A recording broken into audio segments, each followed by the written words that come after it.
વાલા વૈષ્ણવો, જય શ્રી કૃષ્ણ. આપ સર્વેને શ્રી હરિરાય મહાપ્રભુજીના પ્રાકટ્ય ઉત્સવની ખૂબ ખૂબ મંગલ વધાય. આપણા ઘરમાં પુષ્ટિ માર્ગનું જ્ઞાન આપણા બાળકોને કઈ રીતે આપી શકાય તે વિશે આજે આપણે જોઈશું કે બાળકોને કઈ રીતે પ્રેરિત કરી શકાય. આજનો સત્સંગ કરીશું. તેમાં મેં હમણાં જે શ્રી હરિરાય મહાપ્રભુજીનું દિવ્ય ચરિત્ર રેકોર્ડ કર્યું હતું તે શ્રવણ કર્યા પછી મારી દીકરી પ્રાચી મને જે કહી રહી છે તે સત્સંગ આજે આપણે કરીશું. પ્રાચી, હા બોલ ને. શ્રી હરિરાયજીનું દિવ્ય જીવન ચરિત્ર ટૂંકમાં શ્રવણ કરીને તને કેવું લાગ્યું? બહુ આનંદ આવ્યો. હજી કંઈક જાણવાનું મન થાય છે? હા થાય તો છે, તને ટાઈમ હોય તો હવે થોડુંક હું તને કંઈક પૂછું, પછી તને જે મનમાં આવે એ કહેજે. તારા મનમાં કઈ પ્રશ્ન હોય તો તું પૂછજે. કરવું છે એવું? હા પૂછ, જોઈએ. હા, તો હરિરાયજીના તે કયા પુસ્તકો વાંચ્યા છે? શિક્ષાપત્ર. કેટલા છે શિક્ષાપત્ર? 41. ઈ કોના માટે રચ્યા હતા? ગોપેશ્વરજી માટે. ઈ ગોપેશ્વરજી કોણ છે? એના નાના ભાઈ રઘુ ભ્રાતા. હા, અને 41 શિક્ષાપત્ર તે વાંચ્યા છે, બરાબર? હા. તો એમાંથી તને કયું સૌથી વધુ ગમે છે? મને ગમે છે 12મું શિક્ષાપત્ર. 12મા શિક્ષાપત્રમાં શું આવે છે? આમ સ્વામિનીજી કઈ રીતે ઠાકોરજીનું નામ લે છે, જલ્પના કરે છે, એ બધા સંબોધન, વિરહમાં. એવું બધું. એટલે વિરહમાં ઠાકોરજીના જે નામ લે એમાં છે ને દીકરા 64 નામ આવે છે. 10મા શિક્ષાપત્ર વિશે તને કઈ યાદ છે? 10મા શિક્ષાપત્રમાં તો કદાચ દુઃખ સામે કેમ લડવું, કે દુઃખ આવે તો શું કરવું, એવું બધું. ત્રિદુઃખ સહનમ ધૈર્યમ. હા બરાબર. ઈ તારે હમણાં જરૂર હતી.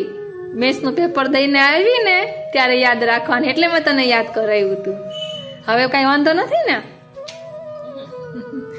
તો હાલ હવે થોડુંક હું તને પૂછું. નિત્ય લીલા કોણે રચી છે? હરિરાયજી. નિત્ય લીલા શરૂઆત કેમ થાય? પ્રાત સમય. અચ્છા, મતલબ હા. બીજું શું આવે છે? હા, પ્રાત સમય ઉઠી વ્રજબાલા. એમાં શેનું વર્ણન છે? જાગવાથી પોઢાડવા સુધીની જે આખું ઓલું સેવા પ્રણાલી હોય ને એ બધી. એટલે આપણે અનુસરના સમયમાં પણ ઈ બોલી શકાય.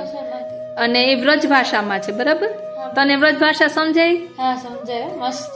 84-252 ના પુસ્તકો આપણે વાંચીએ વ્રજ ભાષામાં છે ને? હા છે ને, એમ જ છે. એમાં ભાવ પ્રકાશ તું વાંચે છે ને? ઈ કોણે લખ્યો છે? હરિરાયજીએ લખ્યો છે, મને ખબર છે. અને વાર્તા કોણે લખી છે? વાર્તા તો ગોકુલનાથજીએ લખી. હા, વેરી ગુડ. અને ગોકુલનાથજી કોણ છે ખબર? શ્રી હરિરાયજીના ગુરુદેવ છે. હા ખબર છે. બ્રહ્મસંબંધ ગોકુલનાથજીએ શ્રી હરિરાયજીને આપ્યું છે. અને ગોકુલનાથજીને ખૂબ જ પ્રેમ શ્રી હરિરાયજીથી, અને એના ગુણો શ્રી હરિરાયજીમાં પણ આવ્યા છે. અને તને યાદ છે ચરવી તાંબુલ? આજે તે આમાં સાંભળ્યું તેમાં પણ આવ્યું. ચરવી તાંબુલ ની ખબર પડે છે? હા પડે છે ને. કેને કહેવાય ચરવી તાંબુલ? અધરામૃતને. અધરામૃત. એવું તે બીજું ક્યાં સાંભળ્યું છે અધરામૃત નું? ગોપાલદાસજી વિશે જયારે વાંચ્યું હતું ત્યારે. એટલે ગોપાલદાસજી ને અધરામૃત પ્રાપ્ત થયું હતું. એ કોના દ્વારા પ્રાપ્ત થયું હતું? ગુસાઈજી દ્વારા. એટલે અધરામૃત એટલે ગુસાઈજીએ શું આપ્યું હતું ગોપાલદાસજીને? ચરવી તાંબુલ. હું ફેરવીને પૂછું છું કે બે એક જ વસ્તુ છે. એટલે ચરવી વસ્તુ હતી પૂછે. ચરવી તાંબુલ એટલે પાનનું બીડું. એટલે આપણે શ્રીનાથજીને જે પાનનું બીડું ધરાવ્યું હોય ને એ પ્રસાદી બીડું વલ્લભકુલના બાળકો એટલે શ્રી ગુસાઈજી આરોગતા હોય ને એ કૃપા કરવા એ પોતાનું આરોગેલું બીડું ગોપાલદાસજીના મુખમાં પધરાવ્યું, એટલે અધરામૃત. એવી જ રીતે જે હરિરાયજીના પિતાશ્રી છે ને કલ્યાણરાયજી, એમના મુખમાં પણ એ 10 વર્ષના હતા ને ત્યારે પધરાવ્યું. એ આપણે આમાં સાંભળ્યું, બરાબર? બરાબર. એટલે એ અધરામૃતના પ્રભાવે શ્રી હરિરાયજીનું પ્રાકટ્ય થયું. અને શ્રી હરિરાય મહાપ્રભુજીને આપણે ક્યાં સાગર કહેવાય છે? શિક્ષા સાગર કહેવાય છે, દીનતા સાગર કહેવાય છે. દીનતા કેવી હોવી જોઈએ એ આપણે ખૂબ જ સુંદર રીતે શ્રી હરિરાયજી પાસેથી સમજી શકીએ છીએ. પછી તે શ્રીનાથજી ચૈત્રામૃત પુસ્તક વાંચ્યું તો યાદ છે તને? હા યાદ છે. સચિત્ર. હા યાદ. એમાં હરિરાયજીના કયા પ્રસંગો આવ્યા હતા? એમાં જયારે હરિરાયજી, જગ્યાનું નામ મને યાદ નથી પણ ત્યાં બિરાજતા હતા. ખિમનોર જ કદાચ. તો ખિમનોરમાં બિરાજતા હતા ત્યારે જ્યારે પણ શ્રીનાથજીને કઈ એવી જરૂર પડતી ત્યારે એ લોકો એ જતા આવતા હરિરાયજી ને હરિરાયજી અહીંયા આવીને એ ઠીક કરતા જે બી સેવાનું કઈ પણ હોય. હા, એટલે તને પુરુષોત્તમજી એ મોજડી ધરાવી હતી. શ્રી પુરુષોત્તમજી લેખવાળે હમણાં જ એનો ઉત્સવ ગયો, ખબર છે? હા, ખબર. એમને મોજડી શ્રીનાથજીને ધરાવી હતી. એટલે શ્રીનાથજીને ખૂબ ગરમી થતી હતી. એટલે શ્રીનાથજી કોને જતાવતા? હરિરાયજી. હા, એટલે હરિરાયજી શેમાં બિરાજીને પધારતા? ઘોડા ઉપર. હા, સવાર થઈને. અને પેંડાની ગાદીનો પ્રસંગ આવે છે. હા. પેંડો કેને કહેવાય ખબર છે ને? હા. ઠાકોરજીની સન્મુખ. હા. એ ઠાકોરજી જયારે બી ખેલવા કે બહાર પધારે તો પેંડાની ગાદી ઉપર ચરણ દઈને પછી જ પધારે. એ ન હોય તો ન પધારે. હા, રસકાંજીમાં આવે છે ને આવું કંઈક પ્રસંગ. હા, આવે તો છે. એટલે શ્રીનાથ ચરિત્રામૃતમાં એ પ્રસંગ આવે છે, બરાબર. પછી ભાવભાવનાના ગ્રંથો પણ શ્રી હરિરાયજીએ રચ્યા છે. ભાવભાવના કેટલા પ્રકારની હોય? સ્વરૂપ ભાવના, લીલા ભાવના ને ભાવ ભાવના. હા, અને સહસ્ત્રી ભાવના ગ્રંથ શ્રી હરિરાય મહાપ્રભુજીએ રચ્યો છે. એ તને ખબર છે? આપણી પાસે હિન્દીમાં બિરાજે છે, નાથદ્વારાથી પધરાવ્યો તો. ખબર છે. એમાં શું આવે છે? એમાં પણ સેવા પ્રણાલી વિશે જ આવે છે, પણ એમાં ગોપીજનોના ભાવથી સહસ્ત્ર પ્રકારના ભાવ દર્શાવ્યા છે. એટલે એમાં પણ યશોદાજીનો ભાવ એ છે અને કુમારિકાનો ભાવ, નિત્ય સિદ્ધા ગોપીજનોનો ભાવ, બધા પ્રકારના ભાવ છે. એ પણ જગાવવાથી પોઢાવા સુધીની ભાવનાનો જ ગ્રંથ છે, પણ એ થોડોક ડિટેલમાં છે. એટલે હરિરાય મહાપ્રભુજી આપણા પર વધુ કૃપા કરી અને વ્રજ ભાષામાં આ નિત્ય લીલા ગ્રંથ રચ્યો કે આપણે સરળતાથી સમજી શકીએ. તને યાદ હોય તો આપણે નાથદ્વારા ગયા હતા ત્યારે ફળની મેવાની સેવા કરી રહ્યા હતા, ત્યારે એક બેન અહીંયા બેઠા બેઠા આ નિત્ય લીલા બોલી રહ્યા હતા. મુખમાં પેલું રાખેલું હતું રૂમાલામ આડસ કે ફૂકના છાટા ન ઉડે. યાદ છે તને? યાદ છે ને? યાદ છે ને? આપણે નાથદ્વારા ગયા હતા ત્યારે. એટલે હરિરાયજી નિત્ય લીલા બધાને આવડતી જ હોય, એટલો બધો મહિમા છે. તને આવડતી ખબર? તો સાથે સાથે ગાતી. મને આવડે છે, કદાચ મિસ્ટેક થાય પણ હજી આવડે તો છે. આપણે રોજ આમાં વગાડતા ત્યારે તું સાથે બોલતી. બીજું કઈ તને મન થાય છે જાણવાનું? હા, કયા કયા ગ્રંથ રચ્યા છે હજી હરિરાયજીએ? હરિરાય બધા તો કર્યા છે પણ નામ છે ને દીકરા, હરિરાય મહાપ્રભુજીએ ઘણા બધા ગ્રંથો રચ્યા છે. સંસ્કૃતમાં, પંજાબીમાં. જો થોડુંક એનું આપણે જોઈએ તો શ્રી હરિરાયજીએ સંસ્કૃત, વ્રજભાષા, ગુજરાતી, મારવાડી અને પંજાબી એ 5 ભાષાઓમાં રચનાઓ કરી છે, જે પદ્ય અને ગદ્ય બંને રૂપોમાં છે. અને તેની થોડીક એક ઝલક જોઈએ તો સંસ્કૃતના ગ્રંથોમાં માર્ગ સ્વરૂપ નિર્ણય, સ્વમાર્ગીય કર્તવ્ય નિરૂપણ, સ્વમાર્ગીય સાધન રહસ્ય, ભક્તિ માર્ગ, પુષ્ટિ માર્ગત્વ નિશ્ચય, ભક્તિ દ્વૈવિધ્ય નિરૂપણ. આ તને નામ જરાક ઓલા લાગશે અઘરા, પણ આપણે હરિરાયજી માં મુક્તાવલી 2 ભાગમાં જે પુસ્તક બિરાજે છે ને દીકરા, યાદ છે તને? હા, યાદ છે. એમાં હા, તું પણ બહુ નાની હતી એટલે બધું યાદ ના હોય. એટલે એમાં જે પહેલા ભાગમાં પુસ્તક, જે પહેલો ભાગ છે ને એમાં બધું પ્રમાણ ગ્રંથો, પ્રમાણ રૂપ એટલે સિદ્ધાંતો દર્શાવ્યા છે. એ આ બધા નામ એમાં આવે છે. પુષ્ટિપદ રહસ્ય, આપણે જયારે પુસ્તક પધરાવ્યું ને ત્યારે આપણે ગુરુદેવને આ પુસ્તક બતાવ્યું હતું ને ત્યારે એને શું કીધું તું ખબર છે? કે આ ગ્રંથ નથી ખબર કે આ ગ્રંથની તમને ક્યાંથી ખબર પડી? એટલે હરિરાયજી વાંગ મુક્તાવલીનું શું મહાત્મ્ય છે એના માટે હું તને આ વાત કરું છું કે આ ગ્રંથ વિશે તમે ક્યાં સાંભળ્યું. એટલે છે ને પેલા ટીવીમાં કથા આવતી ને એમાં શ્રી કિશોરચંદ્ર શાસ્ત્રીજીની ભગવત સપ્તાહમાં મેં સાંભળ્યું હતું હરિરાયજી વાંગ મુક્તાવલી. ત્યારે મેં આ લખી લીધું હતું. અને મેં એક વખત રમેશભાઈ પરીખના બાલપુષ્ટિને બધા આવતા હોય ને વૈષ્ણવ પરિવાર, એમાંય સાંભળ્યું હતું. એમાં આગળ પેલું મુખ પૃષ્ઠ હોય ને એના પછીનું પત્તામાં એક એક સ્તુતિ, એક એક શ્લોક આપેલો હોય. એમાં હરિરાયજી વાંગ મુક્તાવલી વિશે મેં સાંભળ્યું હતું.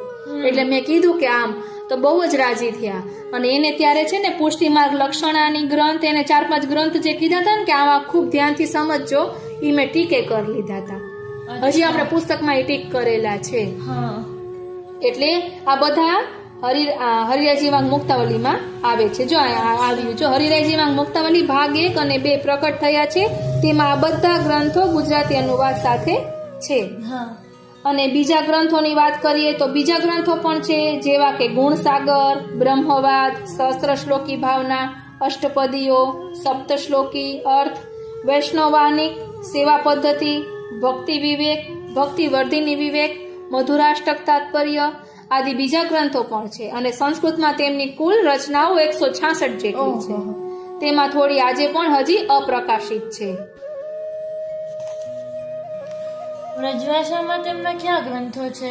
જો વ્રજભાષામાં આપણે એક વાત કરી હતી સહસ્ત્રી ભાવનાની, અને મેં તને સ્વરૂપ ભાવના, લીલા ભાવના, ભાવ ભાવના વિશે પૂછ્યું હતું ને, એ બધા એમાં છે. સેવા ભાવના, સ્વરૂપ ભાવના, લીલા ભાવના અને ભાવ ભાવના. અને આપણે શ્રીનાથજીની પ્રાકટ્ય વાર્તાનું નાનકડું પુસ્તક નાથદ્વારાથી પોધરાવ્યું છે, યાદ છે તને? સચિત્ર છે. એ પ્રાકટ્ય વાર્તા પણ શ્રી હરિરાય મહાપ્રભુજીએ જ લખી છે. તે વાંચેલી છે તો નાની હતી ત્યારે, અને એનો ડિટેલ્સ ચરિત્રામૃતમાં આવે છે. અને પુષ્ટિ દ્રઢાવ અને ભાવ પ્રકાશ આ બધા વ્રજભાષામાં હરિરાયજીએ લખ્યા છે. અને આ ઉપરાંત અન્ય ભાષાઓમાં 24 જેટલી રચનાઓ મળે છે. તેમણે ગ્રંથો ઉપરાંત વધાય, નિત્ય પદો, વર્ષોત્સવના પદો, દીનતા આશ્રયના પદો, યમુનાજીના પદો વગેરે કીર્તનો પણ વિપુલ પ્રમાણમાં રચ્યા છે. એમણે કીર્તનમાં કઈ છાપ મૂકી છે? જો આપણે તને 41 પદ આવડે છે બરાબર, તેમાં પહેલા 4 પદ શ્રી હરિરાયજીના છે. તેમાં રસિક એટલે રસિક, રસિકરાય, રસિકદાસ આ બધી છાપો, હરિદાસ, હરિધન આ બધી છાપ શ્રી હરિરાય મહાપ્રભુજીની છે. તને ખબર હોય તો આપણે હરિરાય જીવાંગ મુક્તાવલીમાં એક ઓલું બોલીએ છીએ, નાશ્રિતો વલ્લભાધીશો નચ દ્રષ્ટા સુબોધિની ના રાધિકાનાથો વૃથા જન્મભૂતમ. એટલે એનો અર્થ ખબર છે? હા. શું થાય? કે જેને મહાપ્રભુજીનો આશ્રય નથી કર્યો કે સુબોધિનીજી નથી વાંચ્યા એમનો ભૂતલ ઉપરનો જન્મ વ્યર્થ છે. રાધિકાના નાથ શ્રી ઠાકોરજી શ્રીનાથજી ના રાધિકાનાથો એમનો જન્મ વૃથા છે, જેને આ બધું નથી કર્યું. એટલે એમાં એ છે ને જન્મ વૈફલ્ય નિરૂપણ અષ્ટક ગ્રંથમાં આ વર્ણન આવે છે, નાશ્રિતો વલ્લભાધીશો. એટલે એ શ્રી હરિરાયજીએ જ રચ્યું છે. અને આપણે 41 પદમાં પહેલા 4 પદ હરિરાયજી રચેલા છે. એમાં રસિકની છાપ આવે છે ને, એટલે એ બધા એટલે આ છાપ ઉપરથી આપણે સમજી શકીએ કે હરિરાય મહાપ્રભુજીમાં કેટલી બધી દીનતા છે. હરિદાસ મેં તને આ સ્તોત્રની વાત એટલે કરી કે હરિદાસ વિરચિત એવી રીતે ગ્રંથમાં નીચે લખેલું છે. એટલે હરિદાસ એટલે પોતાનામાં કેટલું દાસત્વ ભાવ છે એ આપણને શીખવાડે છે કે આપણે પણ એવી દીનતા રાખવી જોઈએ. અને એમના ગ્રંથોનું આપણે વર્ગીકરણ કરીએ ને તો વાદ ગ્રંથો, રહસ્ય ગ્રંથો, નિર્ણય ગ્રંથો, નિરાકરણ ગ્રંથો એવી રીતે અલગ અલગ પ્રકારના ગ્રંથો અને શિક્ષાપત્રો. 41 શિક્ષાપત્રો તો આપણા ઉપર અસીમ કૃપા છે. દીકરા આપણા મનમાં કોઈ પણ પ્રશ્ન હોય ને એનો જવાબ આપણને એમાંથી મળી જાય છે. અને ભાવ ભાવનાના ગ્રંથોમાં ભાવ ભાવના, સ્વરૂપ ભાવના અને લીલા ભાવના એ પણ આપણે સમજીએ છીએ કે આ ઠાકોરજીનું સ્વરૂપ શું છે, કઈ લીલાનું સ્વરૂપ છે. એ બધું આપણે બાલકૃષ્ણજી, આપણે યશોદા સંગ લાલી તેવી રીતે આપણે શ્રીનાથજીના નિધિ સ્વરૂપોનું નથી નાનકડું સચિત્ર પુસ્તક નવનિધિ સ્વરૂપોનું, એમાં કેમ ભાવ ભાવના ટૂંકમાં દર્શાવી છે. અને પુષ્ટિ રસ ગ્રંથ એટલે પુસ્તક છે એમાં ડિટેલમાં સમજાવ્યું છે. એટલે ઓલું આપણે રાસલીલાનું જે અષ્ટદલ ને 16 દલ, વેદવે ગોપી, બીચ બીચ માધવ, એટલે એ જ બધા સ્વરૂપ આ બધા આપણે જે નવનિધિ કહેવાય છે ને એ જ બધા સ્વરૂપ છે. અલગ અલગ લીલાનું અલગ અલગ સ્વરૂપ, એટલે જેની જે સ્વરૂપમાં આસક્તિ હોય એ સ્વરૂપનું ચિંતન કરતા હોય. તને એક પૂછું હાલ, ગોકુલચંદ્રમાજી એ કઈ લીલાનું સ્વરૂપ છે? બંસી તો બજાવી રહ્યા હોય છે પણ રાસમાંથી ઠાકોરજી તિરોધાન થયા એ પછી જયારે તેઓ ગોપીઓના વીરા પછી પાછા પ્રગટ થયા એ એટલે મહારાસ લીલાનો. અને મદન મોહનજી અને બેમાં થોડોક જ આમ ભેદ લાગે તો મદન મોહનજી કયું સ્વરૂપ છે કે જયારે વેણુનાદ કર્યું ત્યારનો છે. એટલે ઈ પછી મદન મોહનજી સ્વરૂપે અંતર ધ્યાન થયા ગોપીજનોને સૌભાગ્ય મધ્ય અને ગોકુલચંદ્રમાજી સ્વરૂપે પ્રગટ્યા. એટલે આપણે શ્રૃંગારના દર્શન કરીએ ગોકુલચંદ્રમાજીના ભાવથી કરીએ છીએ. એમાં આપણે બધા દર્શન છે એ અલગ અલગ નિધિ સ્વરૂપના ભાવથી છે. એટલે શ્રીનાથજીના જ બધા વિવિધ સ્વરૂપો છે. આપણે કેમ અલગ અલગ ફોટા હોય એવી રીતે. એવી રીતે શ્રીનાથજી અલગ અલગ જેનો જેવો ભાવ ભક્તના મનોરથ પૂર્ણ કરવા માટે અલગ અલગ રૂપ ધારણ કર્યા છે. કોઈને બાળ લીલામાં ભાવ હોય, કોઈને માધુર્ય ભાવ હોય, એવી રીતે. અને આપણે હમણાં જ ઓલું જોયું તો તને ખબર હોય તો આ બલિદાન લીલામાં કે હરિરાય મહાપ્રભુજીએ જ બલિદાન લીલા લખી છે ને એના અલગ અલગ ભાવ આપણે સાંભળીએ એટલે પ્રગટ થાય. એમાં વાત્સલ્ય ભાવથી માધુર્ય ભાવ તરફ વળવા માટેની બલિદાન લીલાનો ભાવ છે, એવું આપણે હમણાં જોયું હતું, તને યાદ હોય તો. તો કેવું આનંદ આવ્યો? હા, આનંદ આવ્યો ખૂબ. હવે કઈ તને નવું એમ કે ડિટેલમાં જાણવું હોય તો તું મને કહેજે, તો આપણે કરશું. એટલે આજે જે આપણે ટૂંકમાં જીવન ચરિત્ર જે કર્યું એની થોડી ડિટેલ્સ, એટલે જો હરિરાય મહાપ્રભુજીના જે બાળ લીલા પ્રસંગો છે એ આપણે ડિટેલમાં લેશું. અને એક ભજ સખી ભાવ ભાવી દેવ, એટલે તના સ્વરૂપ ભાવના, લીલા ભાવના વિશે જે કહું છું ને એ એમાં ડિટેલમાં ખૂબ જ સરસ રીતે છે, એટલે એમાં આવી જશે. એટલે હરિરાય મહાપ્રભુજીનો આપણે ભજ સખી ભાવ ભાવી ડિટેલમાં જોશું ને તને બધું સમજાઈ જશે. અને હોવારી ને વલ્લભિયન પર આ એ પ્રસંગ ડિટેલમાં તને એ બહુ છે. આપણે બાલપુષ્ટિમાં પહેલા નાની હતી ત્યારે તે વાંચ્યો હતો, પણ આ ડિટેલમાં જોશું આપણે. અને પછી હરિરાયજીની કૃપાથી કોઈ વૈષ્ણવોને અનુભવ થયો હોય કે કોઈ વૈષ્ણવને ખૂબ ભાવ હોય, અને ટોડના ઘનાનો પ્રસંગ એ આપણે જોઈશું. આનંદ આવ્યો? હા, ખૂબ આનંદ આવ્યો. સર્વે વૈષ્ણવોને મારા જય શ્રી કૃષ્ણ. સર્વે વૈષ્ણવોને મારા જય શ્રી કૃષ્ણ. શ્રી હરિરાય મહાપ્રભુ ના ઉત્સવની અગ્રિમ મંગલ વધાઈ. પહેલા મારે આ શ્રી હરિરાય મહાપ્રભુના પ્રાકટ્ય દિને જ ઉત્સવ ઉપર જ કરવું હતું, પરંતુ રહેવાનું નહીં. એટલે અને એક વૈષ્ણવના મનોરથ સ્વરૂપે કે હરિરાય મહાપ્રભુની ભાવના વિશે જણાવશો, એટલે આ અહીં કરી રહી છું. અને આપ આમાં જોડાયા રહેશો તો આપણો પુષ્ટિ માર્ગ કેટલો ભાવમય છે તે આપને જણાશે.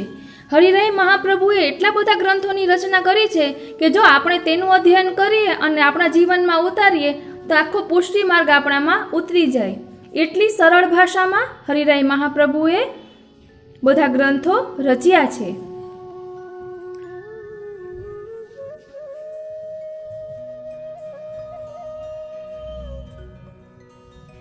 આપણે હરિરાય મહાપ્રભુના ગ્રંથો જે દુર્લભ છે તેમનો સાર લઈશું, પરંતુ સૌથી પહેલા કે આગળ કેવું સરસ સરસ વર્ણન હશે તેનો વિચાર કરવા માટે આપણે સૌથી પહેલા આપણે ઠાકોરજીને રાજભોગ સરાવ્યા પછી બીડી આરોગાવીએ છીએ તેનો ભાવ શું છે તે હરિરાય મહાપ્રભુએ હરિરાયજી વાંગ મુક્તાવલીમાં બીટિકા સમર્પણ ભાવ નિરૂપણમ ગ્રંથમાં વર્ણવ્યું છે. સૌથી પહેલા એટલે કહ્યું છે કે વૈષ્ણવ ઠાકોરજીની સન્મુખ હોય ત્યારે વૈષ્ણવની સામે ઠાકોરજી બીરી આરોગે છે. એક એ અધિકાર વૈષ્ણવોને છે, બાકી તો મહાપ્રભુજીની કાની, સાતે બાલકોની કાની, મહાપ્રભુજીની વ્રજભક્તોની આડીથી ઠાકોરજી આરોગ્ય છે. બીરી ધરાવવામાં આપણે આના ભાવથી બીરી આરોગજો એવું આપણે બોલતા નથી, અને બીરી ધરાવીએ છીએ ત્યારે ટેરો પણ આવતો નથી. એટલે સૌથી પહેલા આપણે બીડીનો ભાવ જાણીએ કે જે આપણે આપણી સામે આરોગાવી શકીએ છીએ અને અનુભવ પણ લઈ શકીએ છીએ. એટલે સૌથી પહેલા આપણે બીડી ધરાવવાનો ભાવ જોઈશું. શ્રી રાજભોગ પછી શ્રી ઠાકોરજીને બીડી સમર્પવામાં આવે છે. તે બીડીના મધ્યમાં સોપારીનો ભૂકો, ચૂનો, ખુશ્બુદાર ખેરસારની ગોળી અંદર રાખીને એના ઉપર લવિંગની ખીલી મારવામાં આવે છે અને એ ઉપર 2 પાનનો સંપુટ કરી બે બીડી કરવામાં આવે છે. એનો આ આશય છે. ભગવાન રસાત્મક એટલે કે રસરૂપ હોવાથી અન્ય પૂર્વા અને અનન્ય પૂર્વા આવા 2 મુખ્ય સ્વામિનીજી સહિત જ સર્વદા બિરાજે છે. ભોજન આદિક પણ એમના વિના કરતા નથી.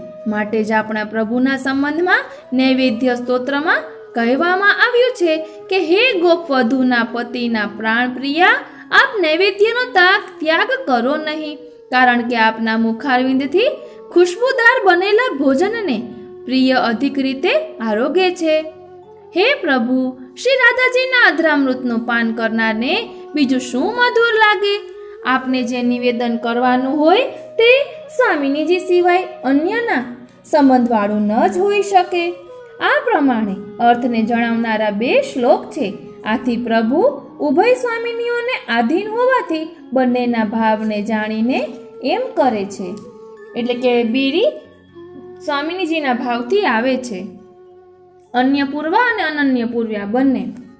આમ થતાં ભોજન પછી બીડી અર્પણ કરવી એ બંને પ્રિયાઓને અભિષ્ટ છે. તેમ તાંબૂલના ચરવિતનું ગ્રહણ કરવું પણ પ્રિય છે. એ અનુક્રમે એક પછી એક સમર્પણ કરવામાં આવે તો ક્ષણ માત્ર વિલંબ થવાથી એક પ્રિયાજીના હૃદયમાં દુઃખ થાય. એ રસિક અને ચતુર શિરોમણીને અતિ અસહ્ય અને અનુચિત લાગે જ. એમ વિચારીને એવા પ્રકારની બીડી કરાવે કે જે બીડીમાં ઉભયપણું હોય છે અને સમર્પણ પણ બંને બીડીનું સાથે સિદ્ધ થાય છે અને બંને સ્વામિનીજીઓના મુખની પ્રસન્નતાના દર્શનથી પ્રભુને અતિ સુખનો અનુભવ થાય છે. તેથી નક્કી સ્વભાવરૂપ સેવામાં ભાગ્યવાન ભગવદીઓએ એવા પ્રકારની બીડી કરવી અને ભાવના પણ એવી કરવી એમ દિશા માત્ર સૂચન થયું. હવે આપણે આવા જ રસરૂપ ગ્રંથોનો સાર લઈશું, પરંતુ સૌથી પહેલા હરિરાજ મહાપ્રભુજી વિશે આપણે થોડુંક જાણી લઈએ.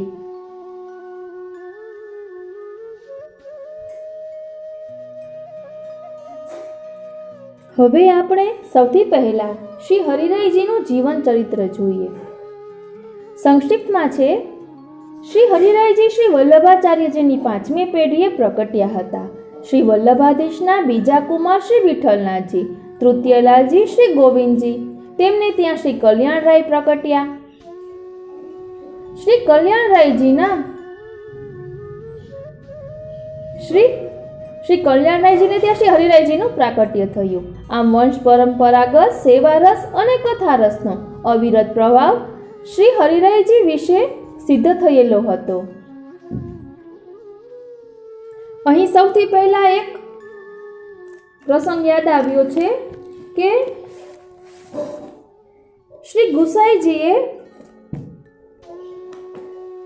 આ કલ્યાણરાયજીને એટલે કે ગુસાઈજીએ કલ્યાણરાયજીને પોતાનું ચરવિત તાંબૂલ આપ્યું હતું, એટલે કે અધરામૃત. તે પણ આપણે જાણીએ છીએ કે અધરામૃત શું છે, એટલે કે ચરવિત તાંબૂલ. ઠાકોરજી જે બીડું આરોગ્ય હોય અથવા કોઈ વલ્લભકુલ આરોગ્ય હોય તે ચાવેલું બીડું તેને અધરામૃત કહેવામાં આવે છે. એટલે શ્રી ગુસાઈજીએ કલ્યાણરાયજીને પોતાનું અધરામૃત આપ્યું હતું. જે રીતે ગોપાલદાસજી વલ્લભાખ્યાનની જેને રચના કરી છે એ ગોપાલદાસજી મૂક હતા. શ્રી ગુસાઈજીએ તેને પણ પોતાનું ચરવિત તાંબૂલ આપ્યું હતું અને ગોપાલદાસજીએ નવાખ્યાન વલ્લભાખ્યાનની રચના કરી હતી. આમ તો કહેવાય જ છે કે તેના હૃદયમાં ગુસાઈજીએ બિરાજીને આ રચના કરી છે, એટલે જ વલ્લભાખ્યાનમાં ગુસાઈજીના વહુજીનું ક્યાંય પણ નામ આવતું નથી. તેવી રીતે ગુસાઈજીએ કૃપા કરીને કલ્યાણરાયજીને પોતાનું ચરવિત તાંબૂલ આવ્યું હતું અને તેના પ્રતાપ સ્વરૂપે શ્રી હરિરાયજીનું પ્રાકટ્ય થયું છે એમ ઉલ્લેખ મળે છે. એટલે હરિરાયજી પણ એવા જ ભાવવાળા છે અને હરિરાયજી એ સાત્વિક ભાવવાળા શ્રી મહાપ્રભુજીનું જ ફરી પ્રાકટ્ય થયું છે અને સાત્વિક ભાવરૂપ છે તેવો પણ આપણને ઉલ્લેખ મળે છે. એટલે જ આપણે શ્રી હરિરાય મહાપ્રભુ એમ કહીએ છીએ. આમ વંશ પરંપરાગત સેવારસ અને કથારસનો અવિરત પ્રવાહ શ્રી હરિરાયજી વિશે સિદ્ધ થયેલો હતો. શ્રી હરિરાયજીને શ્રી ગુસાઈજીના ચતુર્થ લાલજી વયોવૃદ્ધ મહાનુભાવી શ્રી ગોકુલનાથજી દ્વારા બ્રહ્મ સંબંધ થયું હતું. શ્રી ગોવિંદરાયજીનો વંશ લાલજીના વંશ કરતાં ઉત્તરોત્તર સિદ્ધિ પામતો હતો. તેથી શ્રી હરિરાયજીને સંપ્રદાયના વયોવૃદ્ધ ધુરંધર વિદ્વાન ભાવ નિમગ્ન એવા ચોથા રાજકુમાર શ્રી ગોકુલનાથજી દ્વારા બ્રહ્મ સંબંધ પામવાનો લાભ મળ્યો હતો. શ્રી ગોકુલનાથજી વિરલ મહાનુભાવી ભગવત ભાવ નિમગ્ન અને શ્રી આચાર્યજીના તથા શ્રી ગુસાઈજીના ગ્રંથોનું અહર્નિશ ઊંડું પરિશીલન કરનારા ગોસ્વામીજી હતા. એમના સંબંધમાં અવારનવાર તત્કાલીન શ્રી હરિરાયજી ઉપર એમની છાયા હોવાનો સંભવ છે. શ્રી હરિરાયજીના ગ્રંથમાં જે અતિશય પ્રેમ દ્રષ્ટિ દેખાય છે તેનું એ આ જ કારણ હોઈ શકે. શ્રી હરિરાયજીનો પ્રાદુર્ભાવ સંવત 1647ના ભાદ્ર પક્ષ કૃષ્ણ પક્ષની પંચમીએ થયો હતો. તેઓ શ્રી આશરે 120 વર્ષ પૃથ્વી પર બિરાજ્યા હતા. એમનું જીવન અત્યંત સરળ, ઉચ્ચ ભગવત ભાવના, ભગવદ વિપ્રયોગ અગ્નિમાં નિમગ્ન હતું. એમની બેઠક પણ નગર અને ગામ બહાર લૌકિક વાતાવરણ લગીરે બંધન નહીં કરે એવા જળાશય પાસે આવેલી છે. હરિરાયજીને એક નાનપણનો પ્રસંગ પણ યાદ આવે છે કે હરિરાયજી એટલા સરળ સ્વભાવના હતા કે વૈષ્ણવો દર્શન કરવા આવે તો તેની સાથે બેસી જતા. તો તેના પિતાશ્રી ખીજાતા કે આપ વલ્લભકુલ છો, આપને આ રીતે ન કરાય. પરંતુ હરિરાયજી એટલા ભાવવાળા હતા કે તેનાથી રહેવાતું નહીં અને વૈષ્ણવો સાથે બેસતા ઉઠતા. એટલે પછી કલ્યાણરાયજીએ તેમને એક રૂમમાં બંધ કરી દીધા. તો ત્યારે શ્રી હરિરાયજીએ સર્વોત્તમ સ્તોત્રના પાઠ કર્યા. 3 દિવસ સુધી રૂમમાં પૂરી રાખ્યા એવું ક્યાંક વાંચેલું છે. અને પછી ત્યાં મહાપ્રભુજી અને શ્રી ગુસાઈજી બંને પધાર્યા અને હરિરાયજીએ પદ ગાયું, જય જય શ્રી વલ્લભ પ્રભુ શ્રી વિઠ્ઠલેશ સાથે, નિજ જન પર કરત કૃપા ધરત હાથ માથે, કાહે કો દેહ દમત સાધન કર મૂરખ જન, વિદ્યમાને આનંદ ચંદ ચલત ક્યો અપાથે, રસિક ચરણ શરણ સદા રહત હૈ બડ ભાગી જન, અપનો કર ગોકુલપતિ ભરત તાહી બાથે. આ મેં કોઈ લખેલું કે હોતોથી મને જે પ્રસંગ યાદ આવે તે હું વચમાં કહું છું, એટલે કોઈ ભૂલ હોય તો ક્ષમા કરશો. એટલે ત્યારે પછી મહાપ્રભુજી અને ગુસાઈજી બંને તેમના મસ્તકે હાથ પધરાવ્યો. આ રીતે હરિરાયજીને ગુસાઈજી અને મહાપ્રભુજીની પણ કૃપા મળેલી છે. પછી કલ્યાણરાયજીને રૂમમાં પ્રકાશ આવતો હોય એવું દેખાણું. એટલે કલ્યાણરાયજીએ દરવાજો ખોલ્યો, ત્યાં તો મહાપ્રભુજી અને ગુસાઈજી અંતર્ધ્યાન થઈ ગયા. અને ત્યારથી કલ્યાણરાયજીએ હરિરાયજીને ખીજાવાનું બંધ કરી દીધું અને કહ્યું કે આપ જે રીતે રહો છો તે રીતે રહો, હવે હું આપને કાંઈ નહીં કહું. હાલ શ્રી હરિરાય મહાપ્રભુજીની 7 બેઠકો પ્રકટ છે. એક શ્રી ગોકુલમાં, બીજી શ્રીનાથજી દ્વારમાં, ત્રીજી જેસલમેરમાં, ચોથી ગુજરાતના સાવલીમાં, 5મી ડાકોરમાં, 6ઠી જંબુસરમાં અને 7મી મેવાડમાં. શ્રીનાથજી દ્વારથી થોડીક દૂર ખીમનોર નજીક આવેલી છે. શ્રી હરિરાયજીના સમય દરમિયાન શ્રી ગોવર્ધનનાથજીને શ્રી વ્રજમાંથી મેવાડમાં શ્રીનાથજી દ્વારમાં યવનોના ઉપદ્રવને કારણે પધરાવેલા. તેમણે એક ગ્રંથમાં યવનોના ઉપદ્રવનો ઉલ્લેખ કર્યો છે. એ ઉપદ્રવ મોગલ બાદશાહનો શ્રી વ્રજમાં થયો હતો. પોતે શ્રી વ્રજમાં બિરાજતા શ્રી ગોવર્ધનધર એવા રૂઢ નામનો વારંવાર નિર્દેશ પણ કરે છે. એમની પૂર્વ અવસ્થામાં શ્રી ગોવર્ધનનાથજી શ્રી વ્રજમાં બિરાજતા હતા. એમની ઉત્તર અવસ્થામાં તેઓ શ્રીનાથજી દ્વારમાં બિરાજતા હતા. શ્રી હરિરાયજીના સમકાલીન શ્રી પુરુષોત્તમજી છે, જે શ્રી પુરુષોત્તમજી લેખવાળા કહેવાય છે. હમણાં જ તેમનો ઉત્સવ હતો. મારા ખ્યાલથી દાણ એકાદશીના દિવસે જ શ્રી પુરુષોત્તમજી લેખવાળાનો ઉત્સવ આવે છે. શ્રી હરિરાયજીની ઉત્તરાવસ્થા સમયે શ્રી પુરુષોત્તમજીની પૂર્વાવસ્થા હતી. શ્રી હરિરાયજીમાં ભગવદ વિરહની તીવ્ર ભાવના એટલી રહેતી કે એમનું દર્શન કરતા જ જીવને સાક્ષાત શ્રી ગોવર્ધનધરના દર્શનનો અનુભવ થતો.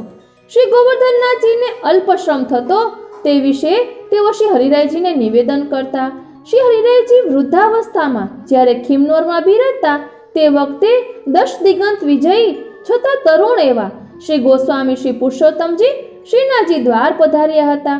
ત્યારે ગ્રીષ્મનો સમય હોવાથી શ્રીનાથજીને ગ્રીષ્મ ઋતુના નિયમ અનુસાર મોજડીઓ ધરી શકાય તેમ ન હતો. પરંતુ શ્રી પુરુષોત્તમજી કે જેઓ શ્રી પ્રભુજીને સેવા શ્રૃંગાર માટે પધારેલા હતા, તેમણે ઘણા ભાવથી ગજમોતીથી ભરેલી મોજડીઓ શ્રીજીને ધરવા દેવાને માટે તે સમયના તિલકાયતજીને આગ્રહ કર્યો. તિલકાયતજીએ મોજડીઓ રાજભોગ પર્યંત ધરવા દેવાની આજ્ઞા આપી, પણ શ્રી પુરુષોત્તમજીએ ગજમોતીથી હલકી મોજડીઓ રાજભોગ પછી ઉત્થાપન પર્યંત રાખવાનો ને મુખ પરિચારિકોને સમજાવતા તે જ પ્રમાણે થયું. સુકુમાર શ્રીનાથજીને આટલા બધા લાંબા સમય પર્યંત ગજમોતી ભરેલી મોજડી ધરાવવાથી પરિશ્રમ થશે એ વિચાર બાળ પંડિત શ્રી ગોસ્વામીને આવ્યો નહીં.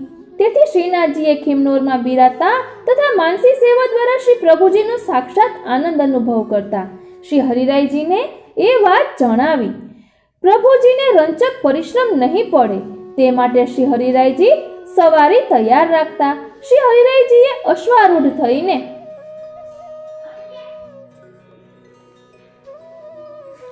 ફરીવાર તેથી શ્રીનાથજીએ ખિમનોરમાં બિરાજતા તથા માનસી સેવા દ્વારા શ્રી પ્રભુજીનો સાક્ષાત આનંદ અનુભવ કરતા શ્રી હરિરાયજીને એ વાત જણાવી.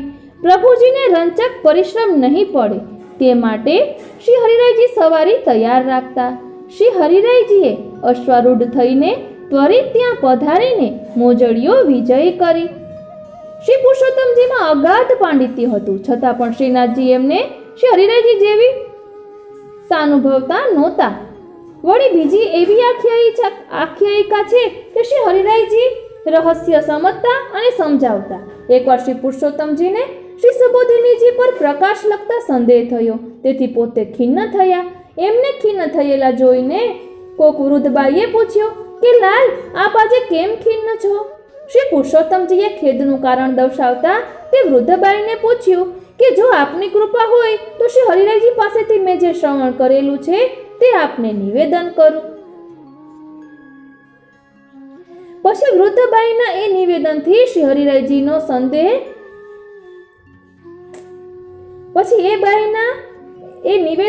શ્રી પુરુષોત્તમજીનો સંદેહ નિવૃત્ત થયો. પોતે એ બાઈને ધન્યવાદ આપ્યા.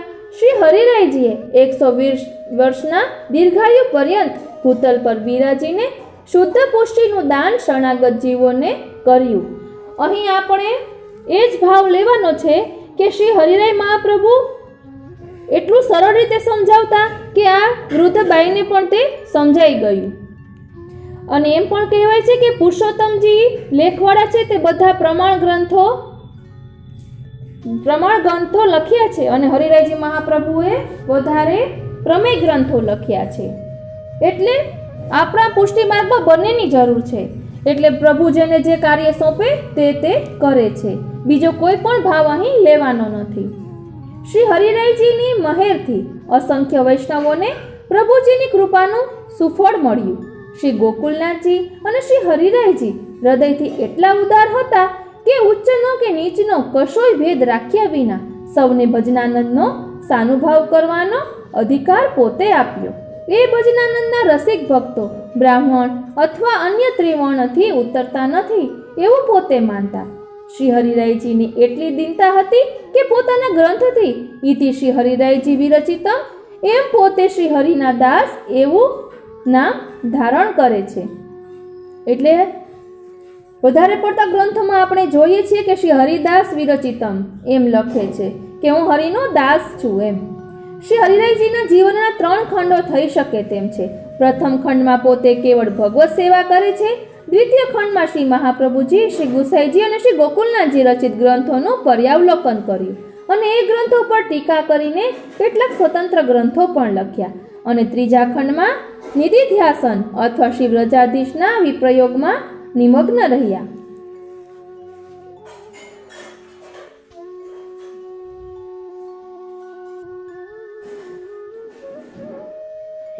હવે આપણે શ્રી હરિરાય મહાપ્રભુના ગ્રંથો અલગ અલગ પુસ્તકોમાંથી જે સંકલન હશે તે ભાવવહી ગ્રહણ કરીશું. संप्रदाय में ऐसे 3 ही आचार्य हुए हैं जिन्होंने पुष्टि भक्ति की भावनाओं को प्रकट किया है और उन्हीं को अपने संस्कृत और ब्रज भाषाओं के ग्रंथों में स्वयं लिखी भी है. ये 3 आचार्य हैं. एक श्री गोकुलनाथ जी, आपकी सेवा भावना, रहस्य भावना आदि प्राकृत ग्रंथ संप्रदाय में प्रसिद्ध ही है. दूसरे श्री हरिराय जी, आपके सहस्त्री भावना आदि संस्कृत ग्रंथ नित्य लीला आदि व्रजभाषा के पद्य ग्रंथ तथा 56 भोग भावना, चिंतन, लीला भावना, छाप बीड़ी की भावना, वसंत आदि की भावना इत्यादि व्रजभाषा के कई ग्रंथ संप्रदाय के प्राचीन साहित्य में उपलब्ध हैं। इन भावनाओं का संकेत आपके सेवक विठलनाथ भट्ट ने संप्रदाय कल्पद्रुम में श्री हरिराय जी के ग्रंथों का उल्लेख करते हुए यूं किया है: कवितावली रू भावना वैष्णव लक्षण लक्ष्य, ऐसे छाक रू बीड़ी भावना, वर्णन है नूपमान। तीसरे आचार्य हैं श्री द्वारकेश जी। द्वारकेश जी आपके भाव भावना, भाव संग्रह आदि व्रज भाषा गद्य ग्रंथ स्वहस्त के लिखे हुए प्रसिद्ध ही हैं। इन 3 आचार्यों के सिवा आज पर्यंत किसी ने भी कहीं स्वतंत्र ग्रंथ रूप से कहीं या लिखी नहीं है। प्रस्तुत ग्रंथ में लीला भावना और अन्य भावनाओं की विद्यमानता से इस ग्रंथ के प्रणेता गोस्वामी श्री हरिराय जी सिद्ध होते हैं।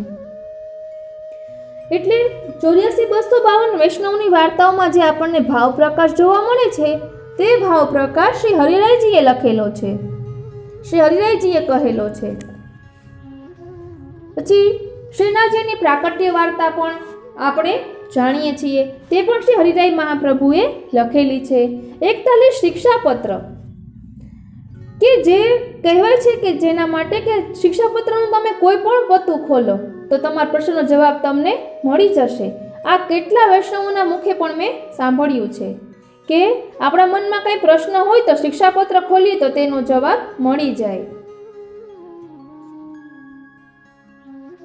પછી શ્રી હરિરાય મહાપ્રભુજીએ સહસ્ત્ર શ્લોકી સેવા ભાવના તેનું હમણાં જ અહીં નામ આવ્યું હતું। એટલે એમાં ગોપીજનોના 100 પ્રકારના ભાવ બતાવેલા છે, એટલે કે અલગ અલગ ગોપીઓનો અલગ અલગ ભાવ હોય છે। તે નિત્ય સેવાનો જ પ્રકાર છે તેમાં કે ઠાકોરજીની સેવા કઈ રીતે ને કયા ભાવથી પહોંચવી જોઈએ। પછી ઘણા વૈષ્ણવોને સંસ્કૃત ન આવડતું હોય તો તે શું કરે, એટલે શ્રી હરિરાયજીએ તેમના માટે વ્રજભાષામાં નિત્ય લીલા લખેલી છે। તે એટલી સુંદર છે કે વૈષ્ણવો નિત્ય સેવામાં તે બોલતા હોય છે અને આપણે તે સમજાઈ જાય તેવી છે। આ રીતે શ્રી હરિરાય મહાપ્રભુજી હરિરાયજી વાંગ મુક્તાવલી તે 2 ભાગમાં વહેંચાયેલી છે। જે રીતે આપણે વલ્લભ ગીતા કહીએ છીએ કે 16 ગ્રંથો એ શ્રી મહાપ્રભુજીનું વાંગમય સ્વરૂપ છે એમ કહેવામાં આવે છે, તેવી રીતે હરિરાય વાંગ મુક્તાવલી ગ્રંથો છે તે 2 ભાગમાં છે। તેમાં પહેલા ભાગમાં પ્રમાણ ગ્રંથો જોવા મળે છે, એટલે કે તેમાં આપણા પુષ્ટિમાર્ગના સિદ્ધાંતો સરળ ભાષામાં સમજાવવામાં આવ્યા છે, અને બીજા ભાગમાં સ્તુતિ ગ્રંથો છે। તેમાં બીરીની ભાવના, રાજભોગની ભાવના, સ્વામીની સ્તોત્ર, યમુના વિજ્ઞપ્તિ એવા ઘણા બધા ગ્રંથો છે। બીજા ભાગમાં કુલ 100 ગ્રંથો છે। તે આપણે બધું રસરૂપ રીતે દર્શન કરશું।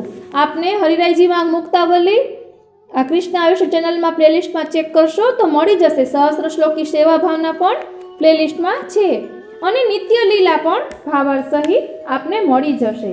આ તો કોઈને સંસ્કૃત શ્લોક સાથે સાંભળવું ન ગમતું હોય તો આપણે આમાં ફક્ત ભાવાર્થને એનો સાર જ લેવાના છીએ, એટલે ઓછા સમયમાં જાજુ જાણી શકાય।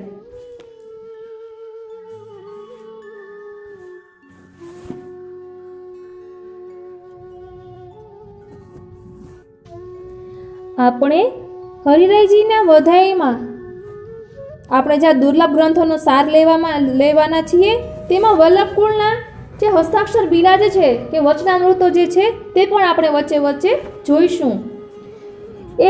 એ કોઈ વૈષ્ણવે પ્રશ્ન કરેલો હોય અને તેના જવાબ રૂપે આપેલા છે।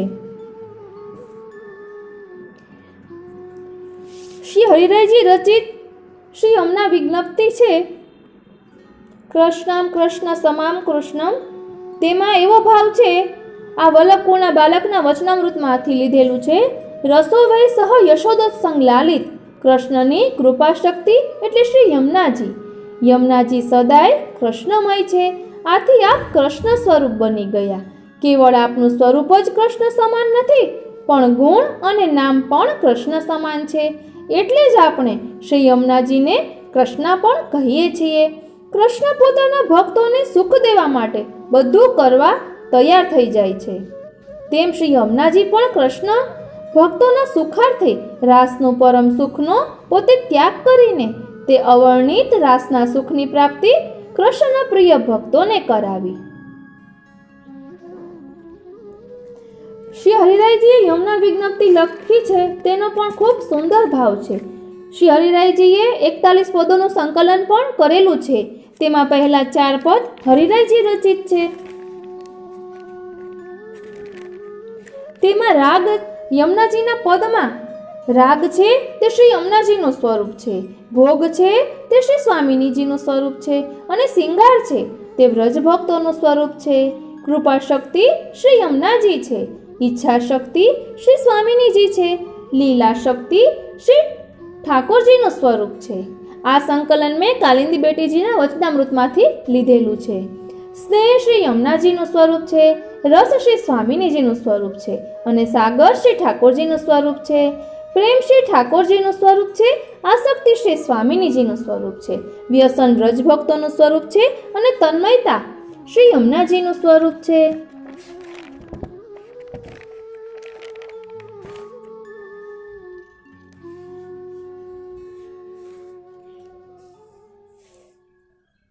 ત્યારબાદ 41 પદમાં ઠાકોરજીની માનલીલાનો પ્રસંગ પણ આવે છે વાર્તા સંગતિમાં કે જે માન યમુનાજી છોડાવે છે.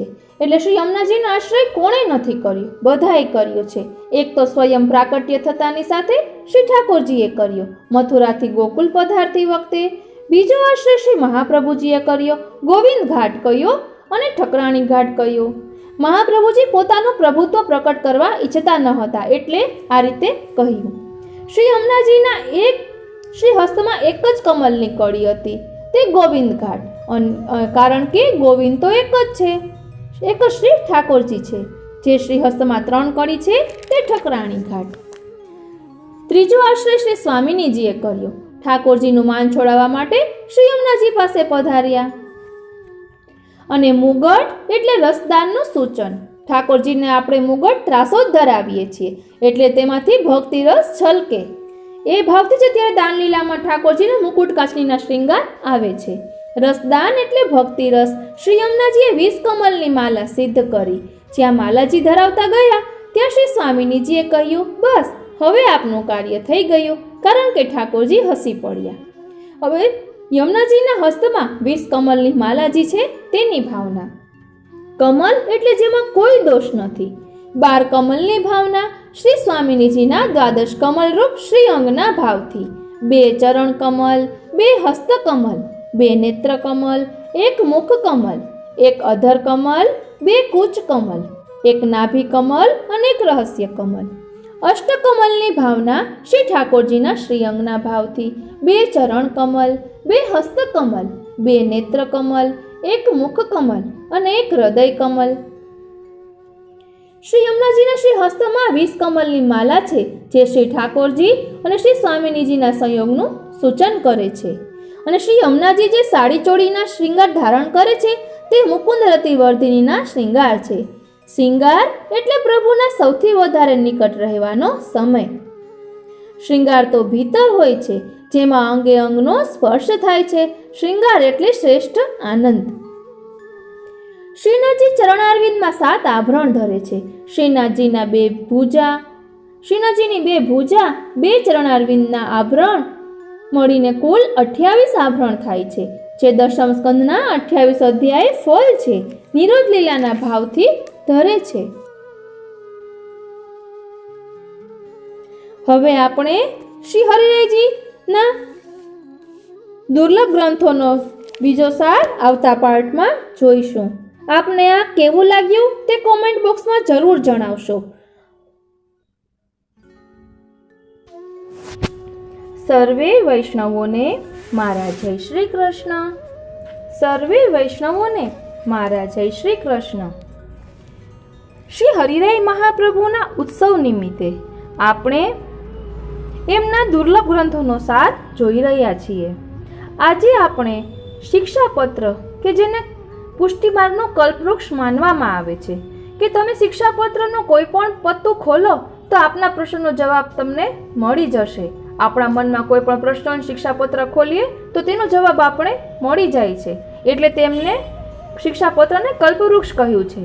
આજે આપણે જે રીતે સમુદ્ર મંથન વખતે 14 રત્નો પ્રાપ્ત થયા હતા તેવી રીતે આ 41 શિક્ષાપત્રનું મંથન કરીને તેનો જે સાર છે તે આપણે જોઈશું.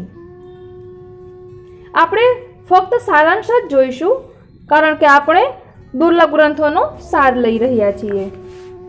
શિક્ષાપત્ર 1 સારાંશ. વિષય પુષ્ટિજીવનું કર્તવ્ય. 13 કર્તવ્યોનું નિરૂપણ. પહેલું, કર્મ. લૌકિક વૈદિક કર્મો આસ્થા રાખ્યા વિના કરવા, તેમાં અહંતા મમતા ન રાખવી, તે માટે ઉદ્વેગ અને કલેશ ન કરવા. બીજું, વાણીનો સંયમ. ભગવત સંબંધ વિનાની વાણી ન બોલવી, ખપ પૂરતું જ બોલવું, બાકી મૌન રાખવું. ત્રીજું, સેવા દ્વારા લીલા ભાવન અને ભાવ ભાવન. આ માટે 2 પક્ષ છે. ઉત્તમ પક્ષ સેવાની સાથે સાથે મનથી નંદાલય અને નિકુંજની નિત્યની લીલાનું ચિંતન કરવું. તદુપરાંત જન્માષ્ટમીથી લઈને વર્ષોત્સવની લીલાનું જે તે દિવસે ચિંતન કરવું. સેવા ઉપયોગી સામગ્રીનો ભાવ વિચારવો. શ્રી હરિરાય, શ્રી મહાપ્રભુજી અને શ્રી ગુસાઈજીના સ્વરૂપનું ચિંતન કરવું.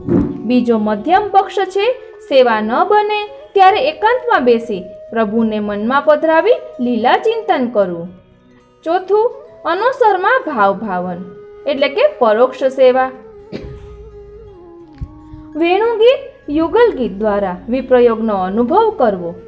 પાંચમું, સેવા કાર્ય. નિરુદ્ધ ચિત્તથી જાતે સેવા કરવી. સેવા નિત્ય અને આદરપૂર્વક કરવી. લીલા ભાવના અને ભાવ ભાવનાના ચિંતન સહિત સેવા કરવી.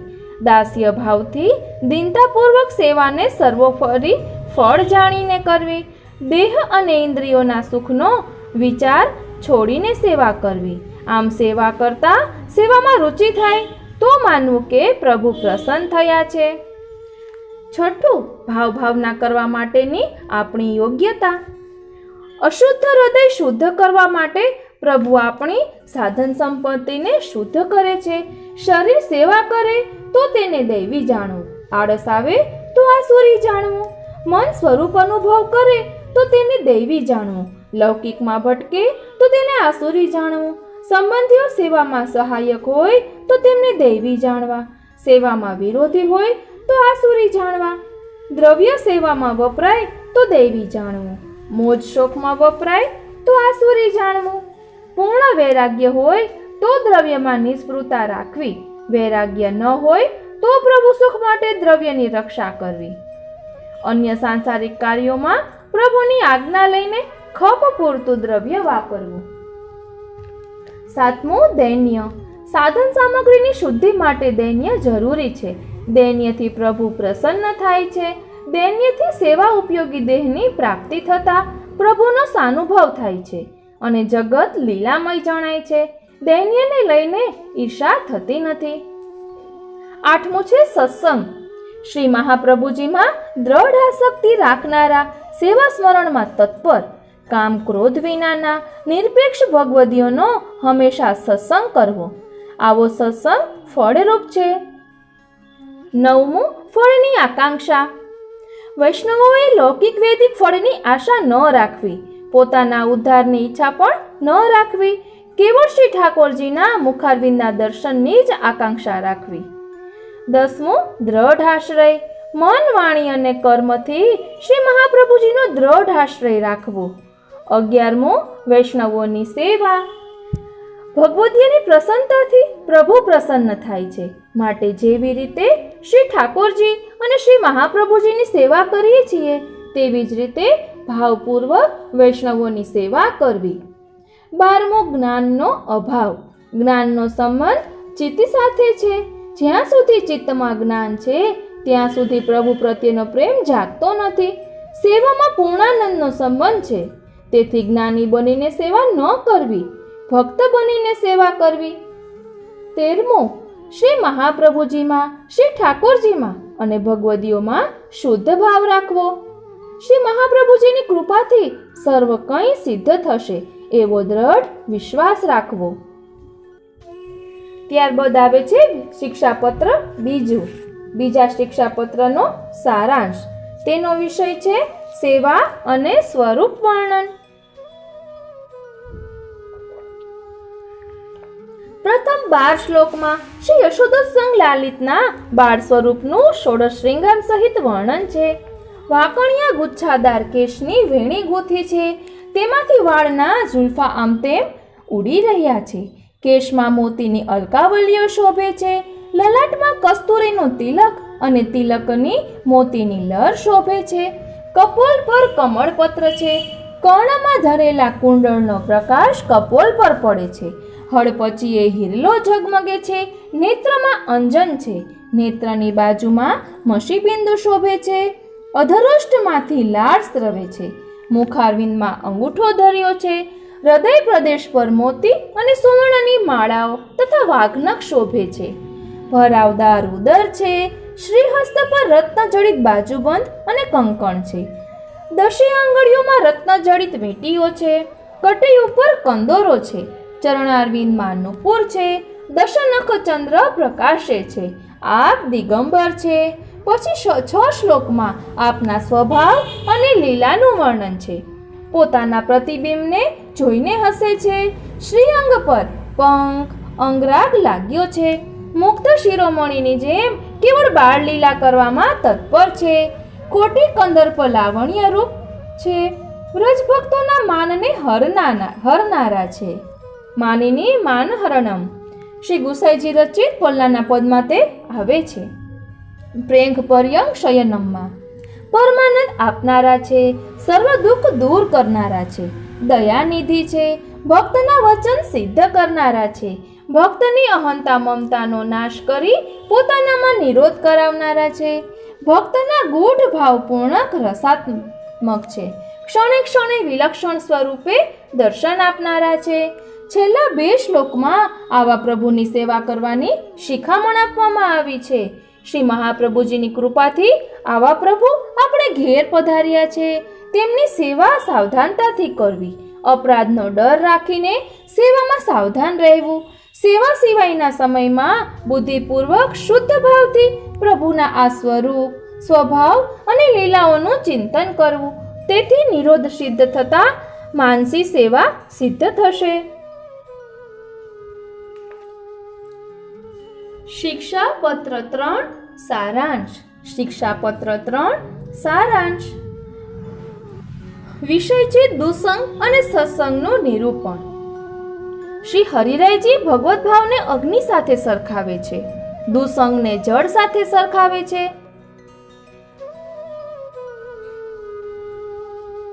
ફરી એકવાર શ્રી હરિરાયજી ભગવત ભાવને અગ્નિ સાથે સરખાવે છે અને દુસંગને જળ સાથે સરખાવે છે.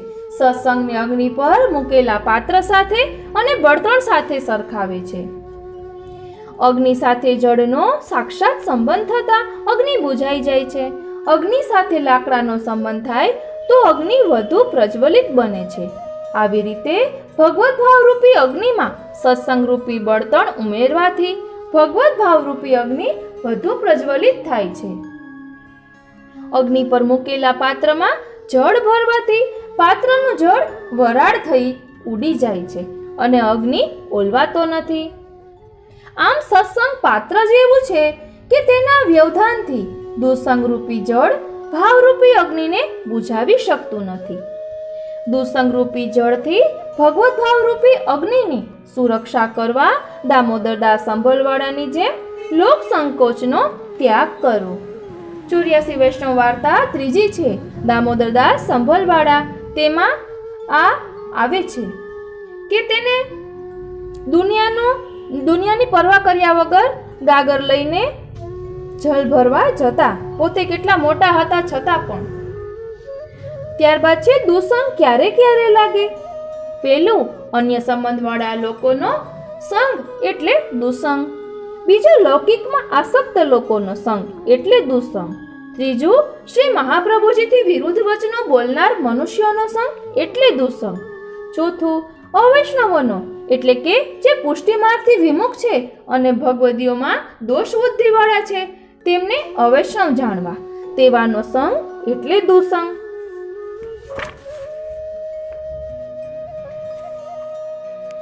પાંચમો, લૌકિક વિષયોનો સંગ એટલે દુસંગ.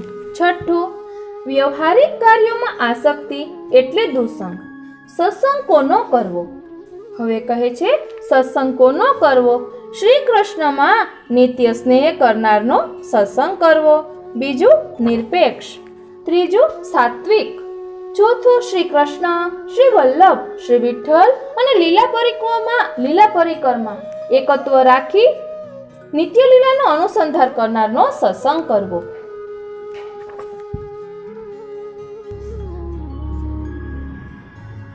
પાંચમું છે શ્રી વલ્લભના તદીયજનોનો સત્સંગ કરવો. છઠ્ઠું, મહત્કુળમાં પ્રગટેલા અર્થાત શ્રી વલ્લભ વંશજ ગોસ્વામી બાળકોનો સત્સંગ કરવો. ત્યારબાદ છે સત્સંગ કેવી રીતે કરવો, એટલે દુસંગ ભગવત ભાવને દુષ્ટ કરે તે પહેલાથી થોડો થોડો સત્સંગ કરવાની શરૂઆત કરવી. સત્સંગ કર્યા પછી વારંવાર એનું ચિંતન કરવું. તદીય વૈષ્ણવોના વચનથી વિરુદ્ધ વચન સ્વીકારવા નહીં. સત્સંગમાં હંમેશા તત્પર રહેવું. સત્સંગ ન બને તો હંમેશા મૌન ધારણ કરી શ્રી અષ્ટાક્ષર મંત્રનું રક્ષણ કરવું. ત્યારબાદ છે ચોથું શિક્ષાપત્ર. તેનો સારાંશ છે. વિષય છે પ્રભુનો વિરુદ્ધ ધર્માશ્રય સ્વરૂપ અને પ્રભુની શરણાગતિ. અહીં પ્રભુના ધર્મો દર્શાવવામાં આવ્યા છે. અપ્રાકૃત, સદા એકરસ અને અખંડ કેવળ આનંદમય પ્રભુ છે.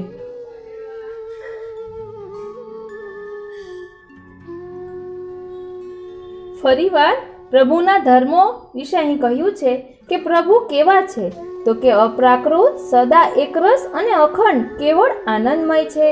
પ્રભુના ધર્મો સ્વરૂપથી ભિન્ન નથી. આ ધર્મો બે પ્રકારના છે. પેલું બહિરંગ ધર્મો અને બીજો અંતરંગ ધર્મો. બહિરંગ ધર્મોમાં 5 ધર્મોનો સમાવેશ થાય છે. પેલું કર્તૃત્વ, બીજું સર્વરૂપત્વ, ત્રીજું સર્વધારત્વ, ચોથું ન્યાયત્વ, પાંચમું વિરુદ્ધ ધર્માશ્રયત્વ. અંતરંગ ધર્મોમાં 2 ધર્મોનો સમાવેશ થાય છે. પેલું ઐશ્વર્ય અને બીજું માધુર્ય. મર્યાદા ભક્તોને ઐશ્વર્ય ધર્મનો અનુભવ થાય છે. પુષ્ટિ ભક્તોને માધુર્ય ધર્મનો અનુભવ થાય છે. પ્રભુનું વિરુદ્ધ ધર્માશ્રય સ્વરૂપ. પ્રભુમાં વિરુદ્ધ ધર્મો રહ્યા છે. જેમ કે બાળક છે છતાં રસિક શિરોમણી છે, પોતાને વશ છે છતાં પરવશ છે, નિર્ભય છે છતાં ભયભીત છે, સાપેક્ષ છે છતાં નિરપેક્ષ છે, ચતુર છે છતાં મહામુગ્ધ છે, આત્મારામ છે છતાં સૌનો સ્નેહ વધારનાર છે, પૂર્ણકામ છે છતાં કામાર્થ છે, દીન ન હોવા છતાં દીન છે, સ્વયં પ્રકાશિત છે છતાં અપ્રકાશિત છે, બહાર બિરાજમાન છે છતાં અંતઃસ્થિત છે, અસ્વતંત્ર છે છતાં સ્વતંત્ર છે, અસમર્થ છે છતાં સમર્થ છે. બ્રજમાં પ્રભુ કુમાર અવસ્થાના હોવા છતાં કિશોર લીલાના દર્શન કરાવે છે. બાળ લીલામાં કિશોર લીલાના દર્શન અને કિશોર લીલામાં બાળ લીલાના દર્શન થાય છે. આ વસ્તુ આપણે ગુસાઈજી રચિત પલ્લાનું પદ છે પ્રેંક પર્યક્ષયનમ, તેમાં જોઈ શકીએ છીએ કે ઠાકોરજી પલનામાં પોઢ્યા છે, યશોદાજીને તેવા દર્શન થાય છે અને ગોપીઓના માનનું હરણ કરે છે. માનીની માન હરણમ, તેમાં પ્રભુનો વિરુદ્ધ ધર્માશ્રય આપણે જોઈ શકીએ છીએ. સ્નેહ ભાવથી પ્રભુ કુમારિકાઓ પાસે છે. ઐશ્વર્ય ભાવથી તેઓ સકળ વિશ્વમાં વ્યાપક છે. પ્રભુને વિરુદ્ધ ધર્માશ્રય જાણવાથી અસંભાવના અને વિપરીત ભાવનાનો નાશ થાય છે. આ બે ભાવના નષ્ટ ન થાય તો ભક્તિ બીજનો નાશ થાય છે. ત્યારબાદ છે પ્રભુની શરણાગતિ. વિરુદ્ધ ધર્માશ્રય પ્રભુના શરણનું જીવે સતત સ્મરણ કરવું. શરણ દ્વારા નિશ્ચિત બધા ફળ પ્રાપ્ત થાય છે. ભક્તિ માર્ગમાં શરણાગતિ સાધન અને ફળ પણ છે. અવતાર દશામાં પ્રસિદ્ધ એટલે કે પ્રત્યક્ષ શરણ છે. અનવતાર દશામાં પરોક્ષ શરણ છે. શ્રી કૃષ્ણના પરોક્ષમાં શ્રી આચાર્ય ચરણ દ્વારા શરણની સિદ્ધિ થાય છે. શ્રી આચાર્ય ચરણના પરોક્ષમાં તેમના ગ્રંથ વચનામૃતો દ્વારા શરણની સિદ્ધિ થાય છે. ગ્રંથ વચનામૃતોના પરોક્ષમાં ભગવદીય દ્વારા શરણની સિદ્ધિ થાય છે.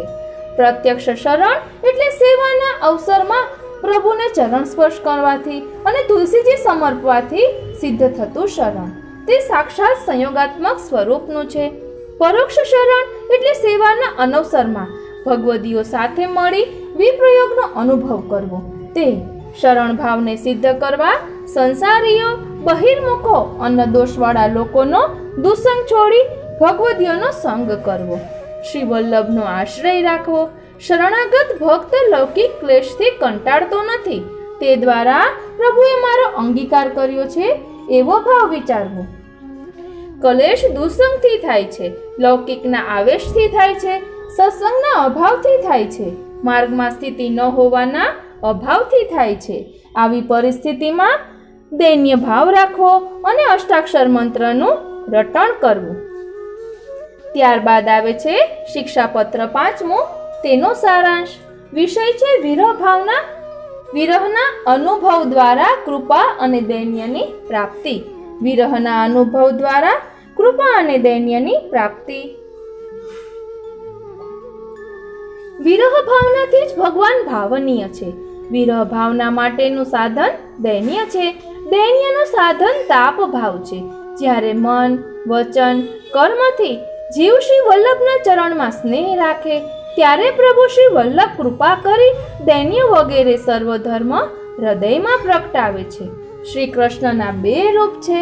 ક્રિયાત્મક રૂપે શ્રી વસુદેવજીના ત્યાં પ્રાકટ્ય છે અને ભાવાત્મક રૂપે શ્રી નંદરાયજીના ત્યાં પ્રાકટ્ય છે. શ્રી કૃષ્ણની સેવા બાળ ભાવથી કરવી, બાળ લીલામાં નવનીતલાલના સ્વરૂપે ભાવના કરવી, સ્મરણ કિશોર ભાવનો કરવો અને રાસાદી લીલા શ્રી ગોવર્ધનનાથજીના સ્વરૂપમાં વિચારવી. પ્રભુનું વિપ્રયોગાત્મક સ્વરૂપ શ્રી સ્વામિનીજીના હૃદયમાં બિરાજે છે. શ્રી મહાપ્રભુજી શ્રી સ્વામિનીજી સ્વરૂપ છે. માટે શ્રી મહાપ્રભુજીની ઉગ્ર ભાવે ભાવના કરવી. તાપ ભાવ દ્વારા દ્રૌપદી, ગજેન્દ્ર અને ગોપજનોની જેમ પ્રભુ ઉત્તમ દૈન્યનું દાન કરે છે ત્યારે પ્રભુ પ્રસન્ન થઈ પ્રગટ થાય છે. સેવા સમયમાં તાપ ભાવના ન કરવી, તાપ ભાવના અનવસરમાં કરવી. શ્રી મહાપ્રભુજીના ચરણારવિંદનો આશ્રય રાખવાથી તાપ ભાવના સિદ્ધ થાય છે. તાપ ભાવના ન થાય ત્યાં સુધી શ્રી મહાપ્રભુજીના ચરણમાં આશ્રય રાખવો. શ્રી મહાપ્રભુજીના ગ્રંથોનું સેવન કરવું, ભગવદીઓનો સંગ કરવો, પોતાના દોષો વિચારવા, લૌકિક વૈદિક કાર્યોમાં રચ્યા પચ્યા રહેવું અને સતત શ્રી અષ્ટાક્ષર મંત્રનું રક્ષણ કરવું. ત્યારબાદ આવે છે 6થું શિક્ષાપત્ર. હવે આપણે 6થા શિક્ષાપત્રનો સારાંશ જોઈશું. તેનો વિષય છે ધૈર્યનું રક્ષણ અને જીવોના ભેદ. ધૈર્યનું રક્ષણ અને જીવોના ભેદ. પ્રભુની 3 પ્રકારની ઈચ્છા છે. પેલું મૂળ, બીજું વેદ અને ત્રીજું સ્વ. તેમાંથી 3 પ્રકારના જીવો પ્રગટ થયા: પુષ્ટિ, મર્યાદા અને પ્રવાહી. પ્રભુ ભક્તના અનિષ્ટને દૂર કરવા સદા તત્પર છે. ભક્ત સ્વભાવે બાળક જેવો છે. તે પોતાનું હિત સમજતો નથી, પરંતુ પ્રભુ ભક્તના હિતને જાણે છે. તેથી પ્રભુ ભક્તને લૌકિક અને વૈદિક કાર્યોમાં કદી સ્વસ્થતા આપતા નથી. કહેવામાં આવે છે કે પ્રભુ આપણા હિતમાં હોય તે કરે છે, આપણું જેમાં ભલાઈ હોય તે કરે છે. આપણે ગમે તે કરે એવું નહીં, પણ આપણી જેમાં ભલાઈ હોય તે કરે છે. ત્યારબાદ છે 7મું શિક્ષાપત્ર. હવે તેનો સારાંશ કહે છે. તેનો વિષય છે લોકવેદના ત્યાગ દ્વારા સેવામાં ચિત્તની એકાગ્રતા. લોકવેદના ત્યાગ દ્વારા સેવામાં ચિત્તની એકાગ્રતા. વૈષ્ણવે લૌકિક ભોગ ભોગવવાની ઈચ્છાઓનો ત્યાગ કરવો. ગૃહસ્થાશ્રમ લૌકિક મોક્ષો ભોગવવા માટે નથી, પરંતુ ભગવત સેવા માટે જ છે. સેવામાં ભાવ સાધન છે અને તે ફળરૂપ છે. માટે ભગવત ભાવ નિધિરૂપ છે. તેનું રક્ષણ કરવાથી સેવામાં ચિત્તની એકાગ્રતા ટકી શકે છે. ટકી રહે છે. ચિત્તને સેવામાં એકાગ્ર કરવા માટે લૌકિક વૈદિક કાર્યોમાંથી આસક્તિ દૂર કરવી જોઈએ, કારણ કે મન લૌકિક અને અલૌકિક બંનેમાં એકી સાથે રહી શકતું નથી. એક મ્યાનમાં બે તલવાર ન આવે. ત્યારબાદ છે 8મું શિક્ષાપત્ર. તેનો વિષય છે પ્રભુમાં દ્રઢ વિશ્વાસ અને અન્યાશ્રયનો ત્યાગ. પ્રભુ સિવાય બીજાનો આશ્રય કરવો તેનું નામ અન્યાશ્રય છે. તે મહાન બાધક છે, માટે અન્યાશ્રયથી હંમેશા દૂર રહેવું. પ્રભુ મારું સર્વ રીતે કલ્યાણ કરશે એવો દ્રઢ વિશ્વાસ રાખવો. ચાતકની જેમ વિશ્વાસની દ્રઢતા માટે હંમેશા ભગવદીઓનો સંગ કરવો. અહીં વલ્લભકુલના વચનામૃત જે મારી પાસે બિરાજે છે તેમાં પણ અન્યાશ્રયની વાત છે. તે વચનામૃત આપણે જોઈશું.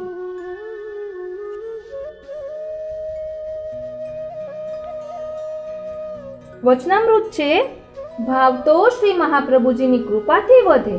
પ્રભુમાં આપણો ભાવ વધે તેના ઉપાયો શ્રી મહાપ્રભુજીએ 16 ગ્રંથો આદિમાં બતાવ્યા છે. જેમ તાવ આવ્યો હોય તો ડોક્ટર દવા પણ આપે છે અને સાથે પરેજી રાખવાનું પણ કહે છે. જેમ કે તાવના દર્દીને દવાની સાથે પરેજીમાં ઠંડા પીણા, આઈસ્ક્રીમ, મીઠાઈ, એસી પંખાની હવા, ઠંડા જલથી સ્નાન વગેરેથી દૂર રહેવું જોઈએ. તેવી જ રીતે શ્રી મહાપ્રભુજી આપણા ભાવની વૃદ્ધિ માટે કૃષ્ણની સેવાની સાથે સાથે 4 વસ્તુઓથી દૂર રહેવાની આજ્ઞા પુષ્ટિસ્થ જીવોને કરે છે. આ 4 વસ્તુઓ છે અન્યાશ્રયનો ત્યાગ, અસમર્પિતનો ત્યાગ, દુસંગનો ત્યાગ અને અસદાલાપનો ત્યાગ. અન્યાશ્રયના ત્યાગમાં સમજવા જેવી વાત એ છે કે આપણે કૃષ્ણનું શરણ લીધું છે એટલે આપણે અન્ય અવતારો કે દેવી દેવતાઓનો આશ્રય તો આપણે નહીં જ કરીએ. પણ એક અન્યાશ્રય એવો છે કે તે છોડવો ઘણો અઘરો છે. એ અન્યાશ્રય ભગવત કૃપાથી જ છૂટે અને તે અન્યાશ્રય છે પોતાની જાતનો. આ મેં કર્યું, આ મારી શક્તિથી થયું, આ મારી આવડતથી થયું. આમ પોતાની જાતનું અભિમાન એ મોટો અન્યાશ્રય છે. કોઈ કારણસર ભગવત સેવા ન થઈ શકે તો ભગવદ વાર્તા મન પરોવીને નિત્ય કરવી. ઠાકોરજી જ્યારે લઘુરસપદ વ્રજભક્તોની વચ્ચેથી અંતર્ધ્યાન થયા ત્યારે વ્રજભક્તોએ દીનતાપૂર્વક પ્રભુની લીલાના ગુણ ગાયા. ત્યારે પ્રભુ ફરી પ્રગટ થયા. શ્રી મહાપ્રભુજીએ પોતાના ભક્તિવર્ધિની ગ્રંથમાં કહ્યું છે કે જેમની પ્રભુની સેવામાં અને પ્રભુની કથામાં આસક્તિ છે તેમનો કદી નાશ નથી. જો ભગવત સેવાને અનુકૂળ વાતાવરણ ના હોય તો ભગવદ વાર્તાનો નિયમ ચાલુ રાખવો અને નિત્ય સર્વોત્તમ સ્તોત્રના પાઠ કરવા. શ્રી ગુસાઈજી મહારાજ સર્વોત્તમ સ્તોત્રમાં આજ્ઞા કરે છે કે વિનિયોગો ભક્તિ યોગ પ્રતિબંધ વિનાશને. આપણી ભક્તિમાં પ્રતિબંધ રૂપ બધા તત્વોનો નાશ સર્વોત્તમ સ્તોત્રના પાઠથી થાય છે. એટલે નિત્ય જેટલા પાઠ પ્રેમપૂર્વક સર્વોત્તમ સ્તોત્રના થાય એટલા કરવા. ભગવદ વાર્તા નિત્ય વાંચવી. આપણો અધિકાર તો ભક્તિ માર્ગમાં છે જ, તેથી કૃષ્ણ સેવા કરવાનો તાપ થાય છે. હવે આવે છે શિક્ષાપત્ર 9મું. શિક્ષાપત્ર 9મું. તેનો સારાંશ જોઈએ. વિષય છે 18 શ્લોક દ્વારા કિશોર સ્વરૂપનું નિરૂપણ. પ્રેમ, આસક્તિ અને વ્યસનનું સ્વરૂપ, માર્ગ, નિષ્ઠા અને આશ્રય. પ્રભુ ક્યારે મને દર્શન આપશે એવો વિરતાપ હંમેશા હૃદયમાં રાખીને પ્રભુના કિશોર ભાવનું ચિંતન કરવું. આવા વિરતાપથી ધીમે ધીમે પ્રેમ, આસક્તિ અને વ્યસન અવસ્થા ભગવત કૃપાએ પ્રાપ્ત થાય છે. બીજામાંથી રાગ નિવૃત્ત થવો અને પ્રભુમાં લાગવો તેનું નામ પ્રેમ. દેહ અને ઘર વગેરેમાંથી આસક્તિ ઘટવી અને પ્રભુમાં આસક્તિ વધવી તેનું નામ આસક્તિ. અહંતા મમતાનું વિસ્મરણ થતા જગતનું વિસ્મરણ થવું અને કેવળ પ્રભુનું સ્મરણ રહેવું તેનું નામ વ્યસન. શ્રી મહાપ્રભુજીના ચરણારવિંદના દ્રઢ આશ્રયથી આવી ભાવ સ્થિતિ પ્રાપ્ત થાય છે. શ્રી મહાપ્રભુજીનો આશ્રય કેવળ શબ્દોથી થતો નથી, તે માટે માર્ગનિષ્ઠા જરૂરી છે. માર્ગનિષ્ઠા આપણી બુદ્ધિથી નહીં પરંતુ શ્રી મહાપ્રભુજીના વચનામૃતને સાચા અર્થમાં સમજવાથી અને આચરવાથી થાય છે. તેમાં 2 પરિબળો બાધક છે. પહેલું અસમર્પિત અને બીજું દુસ્સંગ. આપણે હમણાં જ વલ્લભકુલના બાળકના વચનામૃતમાં આ જોયું. ત્યારબાદ આવે છે 10મું શિક્ષાપત્ર. હવે આપણે તેનો સારાંશ જોઈએ.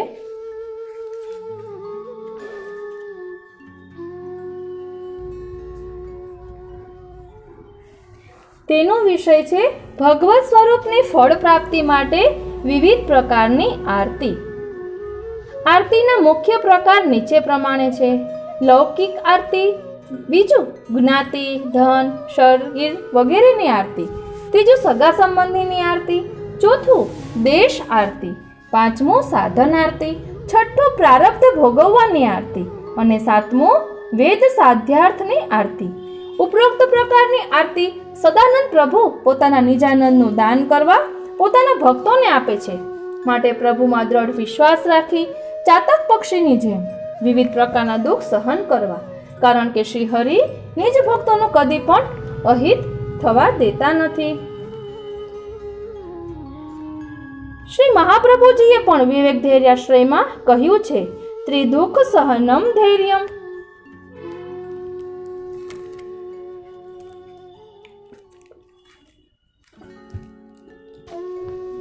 આપણે હજી એક વચનામૃત વલ્લભકુળનું લઈશું.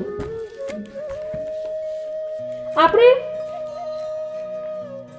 ભાગવતજી વાંચતા હોઈએ છીએ નિત્યમાં, તેના વિશે અહીં કહેલું છે અને 84 વૈષ્ણવની વાર્તા વિશે. શ્રીમદ ભાગવત સહજમાં જ હૃદયમાં ભક્તિ પ્રગટ કરી શકે છે. શ્રી ભાગવતજી દરરોજ વાંચવાથી સહજમાં આપણામાં ભક્તિ પ્રગટે છે. શ્રીમદ ભાગવત એ રસોવય સહ પૂર્ણ પુરુષોત્તમ કૃષ્ણનું નામાત્મક સ્વરૂપ છે.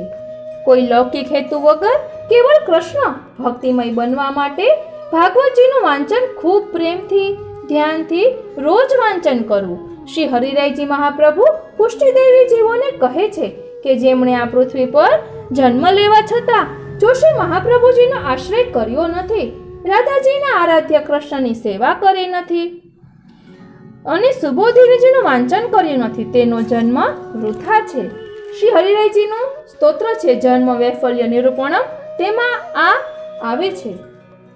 આપને આ સ્તોત્ર આ ચેનલ પર મળી જશે. સ્તોત્ર પાઠની પ્લેલિસ્ટમાં પણ છે અને હરિરાયજી વાંગ મુક્તાવલીમાં પણ છે. શ્રી ગુસાઈજીના ચતુર્થલાલજી શ્રી ગોકુલનાથજી પોતાના નિજ સેવકો પાસે રાત્રે નિત્ય સુબોધિનીજીનું વાંચન કરતા. એક વખત બધા વૈષ્ણવો સુબોધિનીજી શ્રવણ કરવા આતુરતાથી આવ્યા. ત્યારે શ્રી ગોકુલનાથજીએ સુબોધિનીજીના જગ્યાએ 84-200 વૈષ્ણવોની વાર્તા કરી. ત્યારે વૈષ્ણવોએ પૂછ્યું, આજે સુબોધિનીજીની જગ્યાએ ભગવદીઓની વાર્તા આપે કેમ કરી? ત્યારે શ્રી ગોકુલનાથજીએ કહ્યું કે રોજ તમને જે સુબોધિનીજીનું પાન કરાવતો હતો તેનું ફળ એ આ 84-252 વૈષ્ણવોની વાર્તા છે. વૈષ્ણવોએ આ ભગવદીઓની વાર્તા રોજ વાંચવી, જેથી આપણા હૃદયમાં ઠાકોરજી પધારે. જ્યારે ભગવાને આસુરવ્યામો લીલા કરી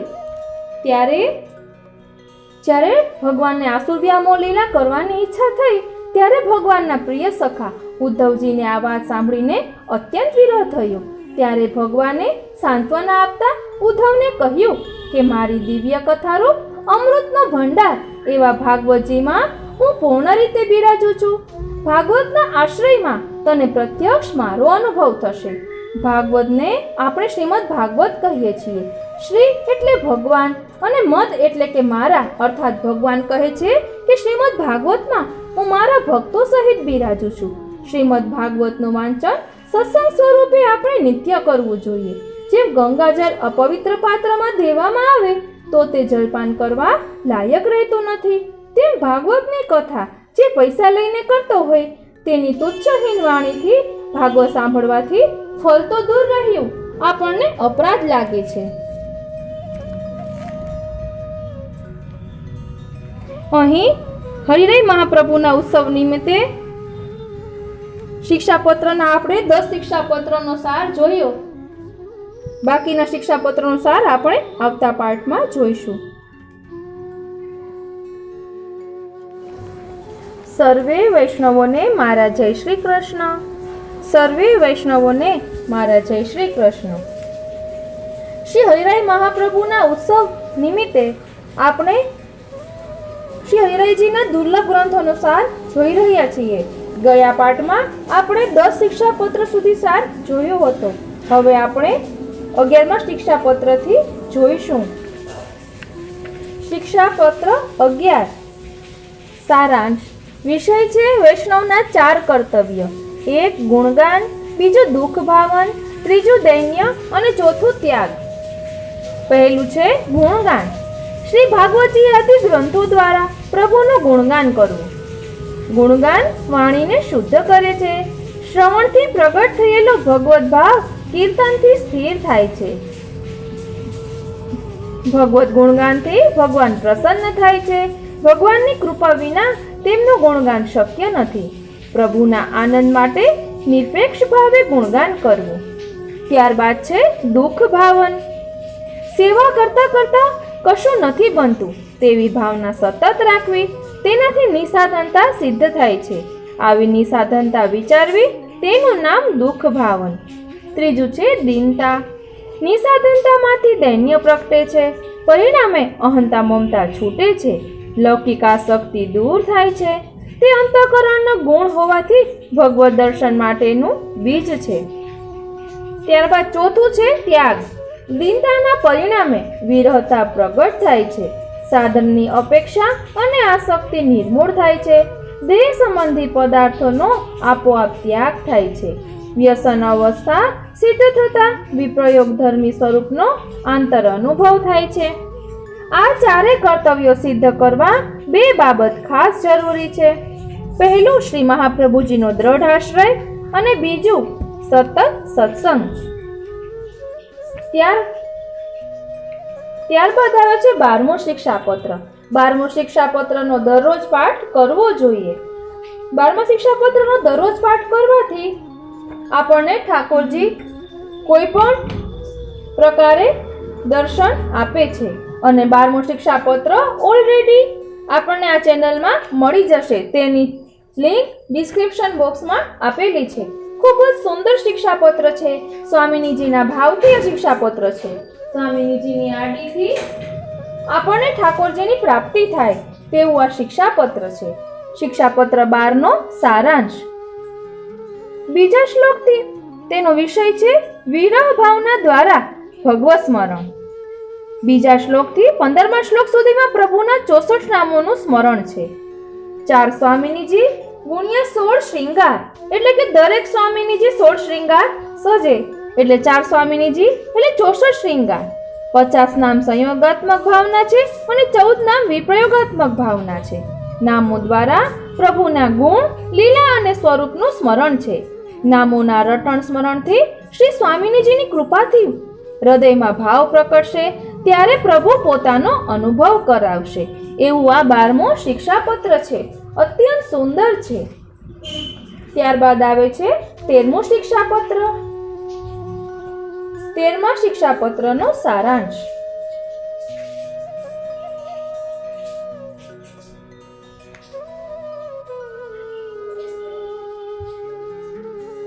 અહીં 13મા શિક્ષાપત્રમાં શ્રી હરિરાયજીએ 11 શ્લોક દ્વારા અત્યારના સમયની એટલે કે કલિકાલની દુઃખદ પરિસ્થિતિનું વર્ણન કરતા કરતા જીવે કેવી રીતે સત્સંગ કરી પોતાનું ચિત્ત પ્રભુમાં લગાડવું અને દ્રઢ શરણ ભાવના અને આશ્રય રાખવા તેનો તથા કળિયુગને જીતવાનો અને ભવસાગર તરવાનો ઉપાય આપણને બતાવ્યો છે.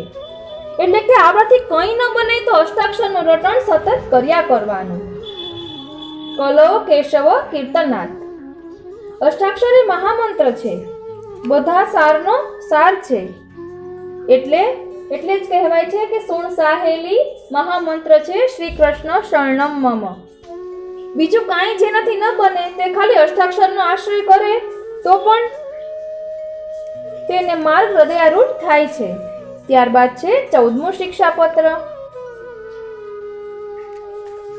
14મા શિક્ષાપત્રનો આપણે સારાંશ જોઈશું. તેનો વિષય છે દુસંગથી બચવા અન્યાશ્રયનો ત્યાગ. દુસંગથી બચવા અન્યાશ્રયનો ત્યાગ. અન્યાશ્રયનો અર્થ છે અન્ય વત્તા આશ્રય, એટલે કે અન્યનો આશ્રય.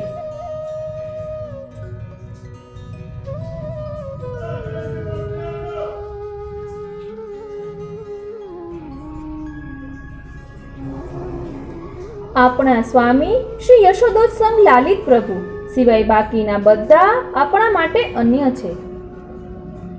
તેમનો આશ્રય ભક્તિ માર્ગમાં બાધક છે.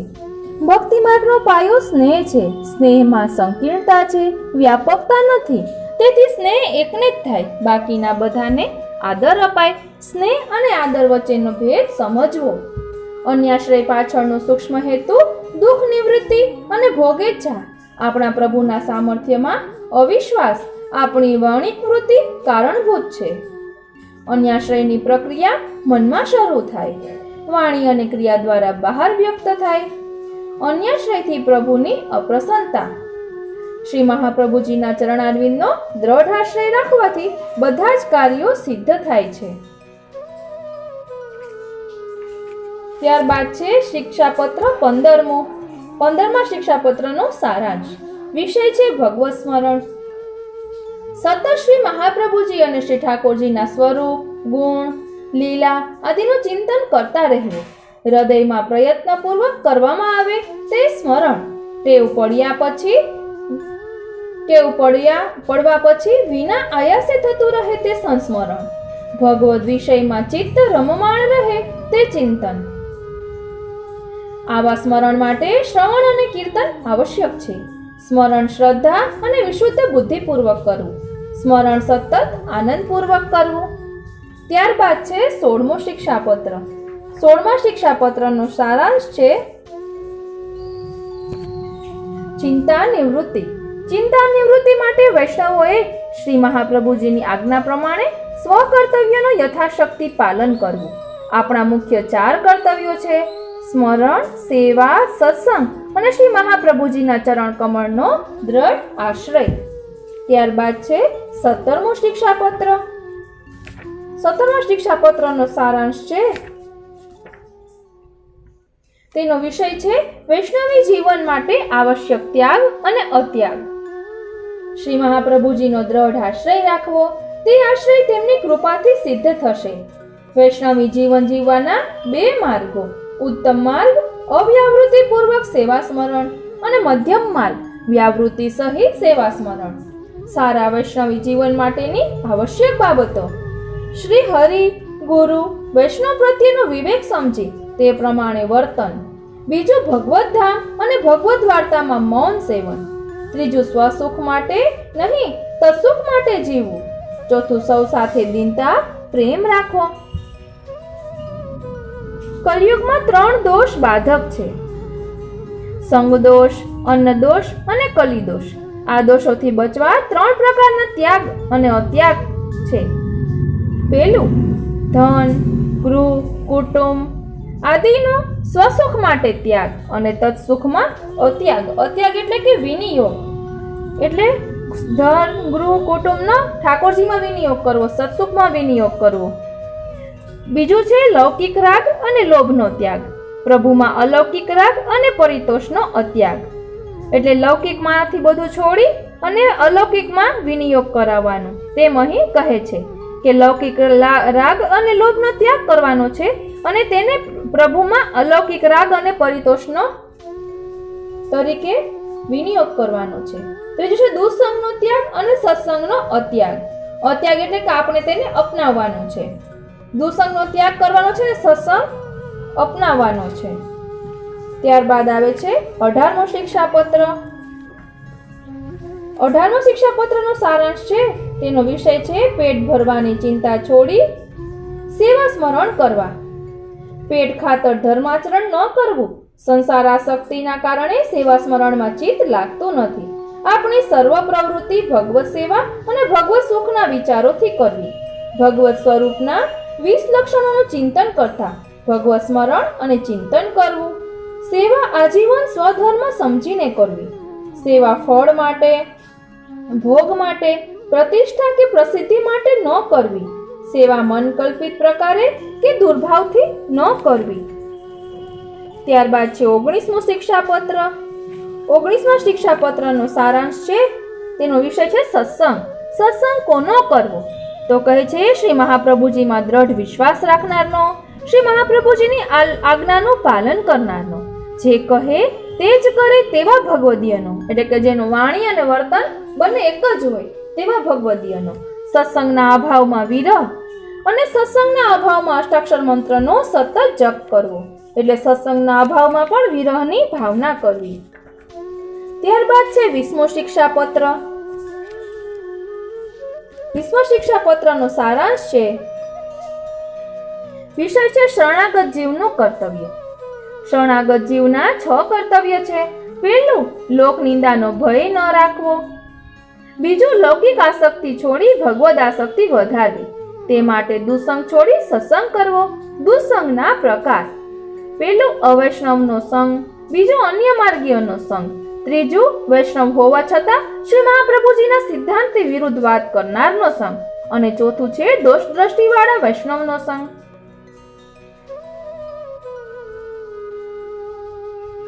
એટલે આ બધા પ્રકારના દુસંગનો ત્યાગ કરવો અને સત્સંગ કરવો. ત્રીજું છે સતત અષ્ટાક્ષર મંત્રનું રટણ. ચોથું, અસમર્પિત ત્યાગપૂર્વક ભગવત સેવા. પાંચમું, ભક્તિ માર્ગીય પ્રકારે ગુણગાન. છઠ્ઠું, અવિશ્વાસનો ત્યાગ. અવિશ્વાસના 5 પ્રકાર છે. આપણી બુદ્ધિથી સંકલ્પ વિકલ્પ કરવા, શ્રી મહાપ્રભુજી સિવાય અન્યના વચનોમાં વિશ્વાસ, ચરસણી જીવોને સાંભળવા છતાં વિશ્વાસ ન બેસવો, લૌકિક વૈદિકની ચિંતા કરવી, બહિર્મુખનો સમાગમ કરવો. આ રીતે અહીં 20મા શિક્ષાપત્ર સુધીનો આપણે સારાંશ જોયો. હવે 21મા શિક્ષાપત્રનો સારાંશ આપણે આવતા પાઠમાં જોઈશું. 21 થી 30 શિક્ષાપત્રનો સારાંશ આપણે આવતા પાઠમાં જોઈશું. વૈષ્ણવોને મારા જય શ્રી કૃષ્ણ. સર્વે વૈષ્ણવોને મારા જય શ્રી કૃષ્ણ. શ્રી હરિરાય મહાપ્રભુના ઉત્સવ નિમિત્તે આપ શ્રીના દુર્લભ ગ્રંથોનો સાર આપણે જોઈ રહ્યા છીએ. ગયા પાઠમાં આપણે 20મા શિક્ષાપત્ર સુધી સારાંશ જોયો હતો. આ પાઠમાં આપણે 21મા શિક્ષાપત્રથી સારાંશ જોઈશું.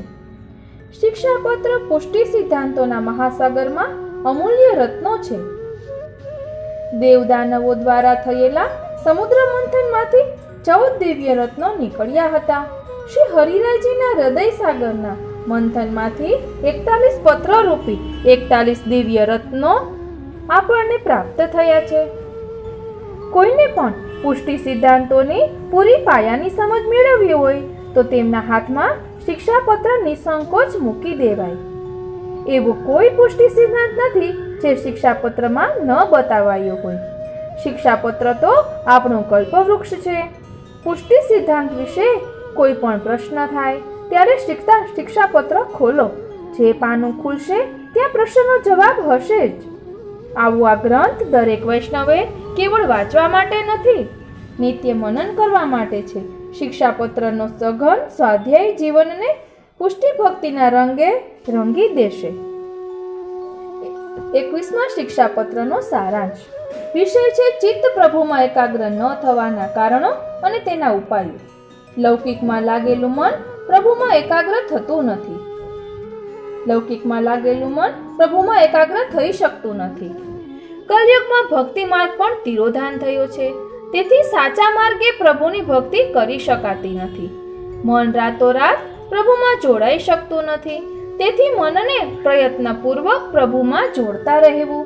મનમાંથી પ્રયત્નપૂર્વક લૌકિક વિચારોને દૂર કરી સેવા સ્મરણમાં જોડવાનો પ્રયત્ન કરવો. મનની એકાગ્રતા માટે બુદ્ધિની દ્રઢતા જરૂરી છે.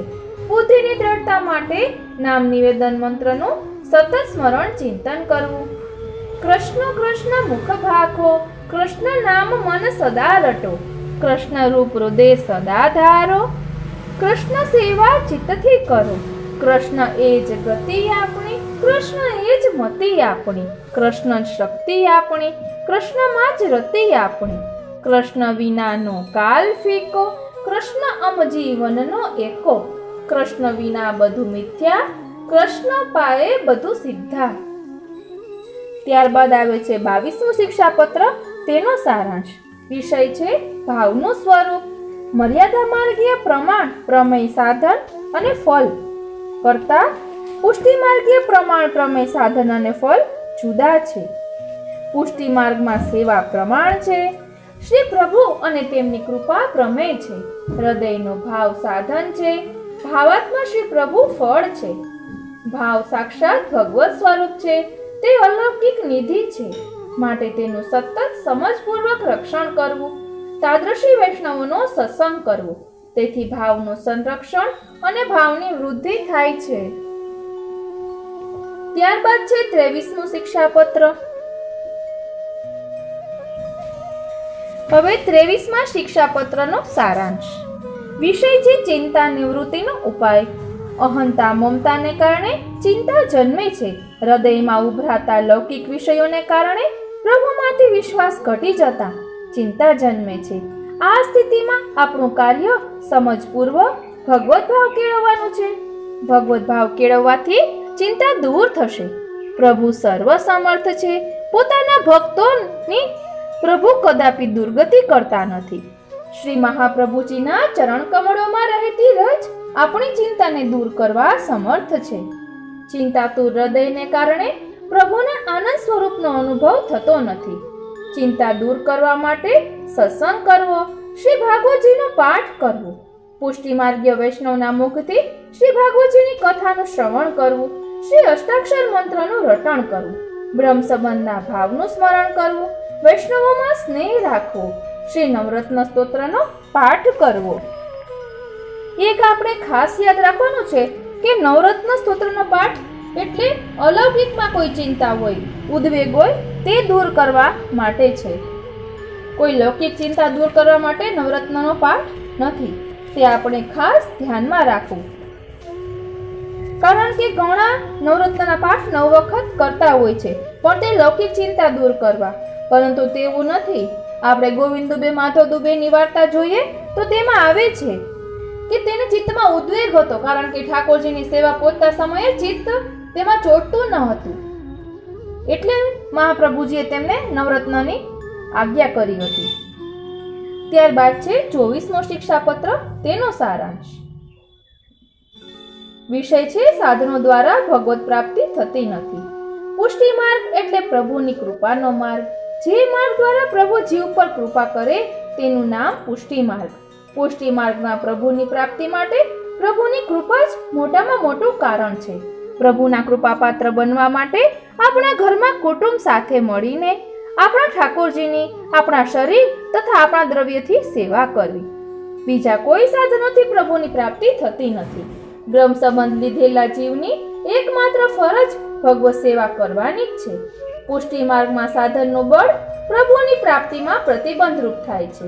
શ્રી મહાપ્રભુજી કૃપા શક્તિ સ્વરૂપ છે, માટે તેમની કૃપા કરવાની શક્તિમાં વિશ્વાસ રાખવો. શ્રી મહાપ્રભુજીના ચરણામૃત અને અધરામૃતથી કૃપા પ્રાપ્ત થાય છે, માટે તેમના ચરણનો દ્રઢ આશ્રય રાખવો. ત્યારબાદ છે શિક્ષાપત્ર 25મું, તેનો સારાંશ. વિષય છે શ્રી મહાપ્રભુજીના 2 ચરણ કમળનો દ્રઢ આશ્રય. પૃથ્વી ઉપર શ્રી પ્રભુનું પ્રાગટ્ય થયું છે. શ્રી વલ્લભકુટ બિરાજમાન છે.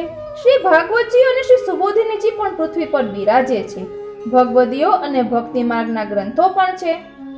છતાં મનુષ્ય ભક્તિના માર્ગે વળતા નથી. તે મોટું આશ્ચર્ય છે. ભક્તિની પ્રાપ્તિ માટે શ્રી મહાપ્રભુજીના ચરણ કમળનો દ્રઢ આશ્રય કરવો. શ્રી ઠાકોરજીના ચરણારવિંદ અને મુખારવિંદની ભક્તિ કરવી. શ્રી હરિરાય મહાપ્રભુએ હરિરાય જીવાંગ મુક્તાવલીમાં ભગવત ચરણ ચિહ્ન ગ્રંથ વર્ણનમ એવું એક સ્તોત્ર છે, જેમાં યુગલ સ્વરૂપના ચરણારવિંદનો ભાવ કહેવામાં આવ્યું છે. અને શ્રી મહાપ્રભુજીના ચરણ ચિહ્નની ભાવના, શ્રી સ્વામિનીજીના ચરણ ચિહ્નની ભાવના, ઠાકોરજીના ચરણ ચિહ્નની ભાવના, એટલે કે ભગવત ચરણ ચિહ્ન. અને જેમ વૈષ્ણવોની માથે ચરણ છાપ બિરાજતા હોય તે સંગતિ પણ આપને આ ચેનલ પર મળી જશે અને ડિસ્ક્રિપ્શન બોક્સમાં તેની લિંક આપવામાં આવી છે. હવે આવે છે 26મા શિક્ષાપત્રનો સાર. વિષય છે પુષ્ટિ જીવોનું કર્તવ્ય. પુષ્ટિજીવોના 4 મુખ્ય કર્તવ્યો. પહેલું, દુસંગથી ડરતા રહેવું. બીજું, લૌકિક સંબંધીઓથી ભગવત ભાવને ગુપ્ત રાખવું. ભક્તના વચન અને સંગથી આપણા ભગવત ભાવની વૃદ્ધિ કરવી. લૌકિક વૈદિકમાં ચિત્ત ઉદાસીન રાખવું. પ્રભુના મુખ્ય 2 કાર્યો. પહેલું, પોતાના ભક્તોને ભક્તિથી અવિરુદ્ધ એવા સેવા સ્મરણમાં જોડવા. ભક્તિથી વિરુદ્ધ એવા લૌકિક વૈદિક સાધનોથી રોકવા. શ્રી ઠાકોરજીની જેમ શ્રી મહાપ્રભુજીના ચરણ કમળનું નિષ્દિન ધ્યાન ધરવું. ત્યારબાદ છે 27મો શિક્ષાપત્ર. આ 26મા શિક્ષાપત્રમાં પણ ઠાકોરજીના અને મહાપ્રભુજીના ચરણ ચિહ્નની વાત કરવામાં આવી છે. દરેક શિક્ષાપત્રમાં છેલ્લે કહે છે કે મહાપ્રભુજીનો દ્રઢ આશ્રય કરવાથી બધું જ સિદ્ધ થાય છે. આપણે બીજું કાંઈ ન કરી શકીએ અને અષ્ટાક્ષર મંત્ર સદા રટ્યા કરીએ અને શ્રી ઠાકોરજીના શ્રી મહાપ્રભુજીના ચરણોનો દ્રઢ આશ્રય કરીએ તો આપણે આપણા પુષ્ટિ માર્ગને સરળતાથી સમજી શકીએ. હવે 27મા શિક્ષાપત્રનો સારાંશ છે. તેનો વિષય છે પુષ્ટિ માર્ગમાં બાધક 40 દોષો અને સાધક 9 ગુણોનું નિરૂપણ. પહેલા બાધક 40 દોષો છે તે આપણે જોશું. ધનનું અભિમાન, ઘરમાં આસક્તિ, લોકવેદમાં પ્રતિષ્ઠા, કર્મમાં નિષ્ઠા, સ્વર્ગની ઈચ્છા, કુટુંબ પ્રેમ, લૌકિક વિષયોની ઈચ્છા, લૌકિકમાં આસક્તિ, વિષય ભોગના હેતુથી સારું ભોજન, દેહ અભિમાન, કુળ અભિમાન, વિદ્યામદ, ભગવત સેવાનો અભાવ, દેહનું લાલન પાલન, અસત્સંગ, અસમર્પિત, અસદાલાપ, નિવેદન વિસ્મૃતિ, શરણ વિસ્મૃતિ, અન્યાશ્રય, અન્ય દેવો પાસેથી લૌકિક ફળની અપેક્ષા, ભગવત ચરણારવિંદમાં વૈરાગ્ય, લૌકિક વ્યાવૃત્તિ, ગુરુદ્રોહ, ભગવદીઓને ન્યૂન ગણવા, દેહમાં અત્યંત સામર્થ્ય હોવાનું અભિમાન, વિષય અતિરેક, ઇન્દ્રિયોના પોષણમાં તત્પરતા, લૌકિક કાર્યોમાં પ્રીતિ, કુટુંબમાં ડૂબેલું મન, કૃષ્ણ અનુભવ વિનાના દેશમાં નિવાસ, હર્ષ, શોક, દ્રવ્ય લોભ, સૌનું બુરું ઈચ્છવું, દાસત્વનું વિસ્મરણ, અધિકાર મદ, પાપમાં પ્રેમ, દુર્જનોનો પક્ષપાત, હૃદયની ક્રૂરતા, ગરીબોની ઉપેક્ષા, અક્ષમા. આ બધા 40 દોષ છે જે પુષ્ટિ માર્ગમાં બાધક છે. હવે પુષ્ટિ માર્ગમાં સાધક 9 ગુણોનું વર્ણન છે. ભક્તિ માર્ગમાં સ્થિતિ, પુષ્ટિ માર્ગીય ફળની આકાંક્ષા, લૌકિકમાં વિરક્તિ, શ્રી કૃષ્ણમાં આસક્તિ, સત્સંગ, શ્રી મહાપ્રભુજીનો આશ્રય, શ્રી પ્રભુમાં દ્રઢ વિશ્વાસ, પુષ્ટિ માર્ગથી વિરુદ્ધ લૌકિક વૈદિકનો ત્યાગ, ભગવત દર્શનની અભિલાષા અને તત્પરતા, સેવામાં બાધક, ઉદ્વેગ, પ્રતિબંધ અને ભોગ પણ છે. હવે આવે છે શિક્ષાપત્ર 28. શિક્ષાપત્ર 28 પણ અત્યંત સુંદર છે. તેના વિવરણમાં પણ આવે છે કે શિક્ષાપત્ર 28 નું આપણે મનન ચિંતન કરવું જોઈએ. તેનો વિષય છે સ્વદોષ દર્શન અને કૃપા યાચના. હું સર્વ સાધનહીન છું, માત્ર ભગવદંગ શરણાગત છું. વિરહ વ્યાકુળ છું, માટે મને દર્શન આપો. આમાં વિરહમાં દર્શનની ભાવના કરવામાં આવી છે અને શૃંગારનું પણ વર્ણન આવે છે. તમે ભક્તો માટે પ્રગટ થયા છો, માટે મારો ઉદ્ધાર કરો. મારા દોષોને ભૂલી જાઓ. નિર્ધન, મનથી દીન, અત્યંત દુઃખી, શોક મોહ ભયથી વ્યાકુળ મારા પર કૃપાનું દાન કરો. ઘરમાં રહેલા સૌ મારા ભાવનો નાશ કરવા તત્પર છે, તેમનાથી મને બચાવો. ભગવદીઓથી હું ત્યજાયેલો છું, ચિંતારૂપી મહાસાગરમાં ડૂબેલો છું, મને તેમાંથી ઉગારો. ત્યારબાદ છે 29મું શિક્ષાપત્ર.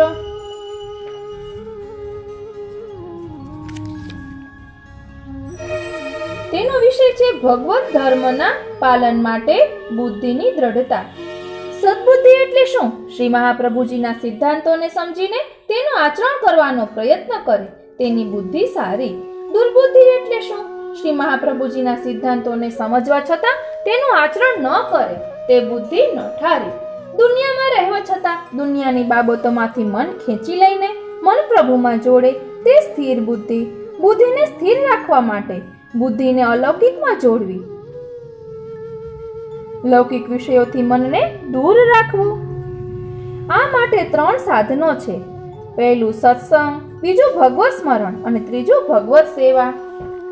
ત્યારબાદ છે 30મું શિક્ષાપત્ર. તેનો વિષય છે બુદ્ધિની રક્ષાનો ઉપાય. કળીકાળ બધી રીતે કરાળ છે, તેથી બુદ્ધિ બહિર્મુખ થાય છે. જગતની બધી જવાબદારીઓ વહન કરવા છતાં જગતને ભૂલી જવું અને હંમેશા પ્રભુનું સ્મરણ કરવું. પ્રભુમાં સ્નેહ હશે તો જ પ્રભુનું સારી રીતે સ્મરણ થશે. જગતને ભૂલી જવા માટે શ્રી ઠાકોરજીની સેવા સ્વરૂપ ભાવના, ભાવ ભાવના અને લીલા ભાવના વિચારીને કરવી. દેશ, કાળ, દ્રવ્ય, કર્તા, મંત્ર અને કર્મની શુદ્ધિ માટે સાવધાન રહેવું. અભિમાનથી બુદ્ધિ બગડે છે, માટે દીનતા રાખવી. સત્સંગ માટે આગ્રહ રાખવો.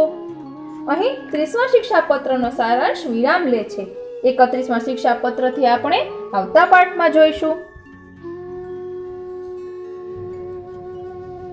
સર્વે વૈષ્ણવોને મારા જય શ્રી કૃષ્ણ. સર્વે વૈષ્ણવોને મારા જય શ્રી કૃષ્ણ.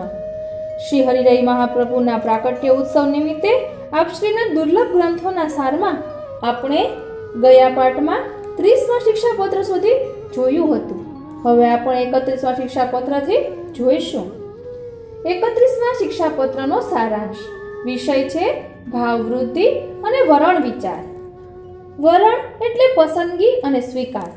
મર્યાદા માર્ગમાં જીવ પ્રભુનું વરણ કરે છે.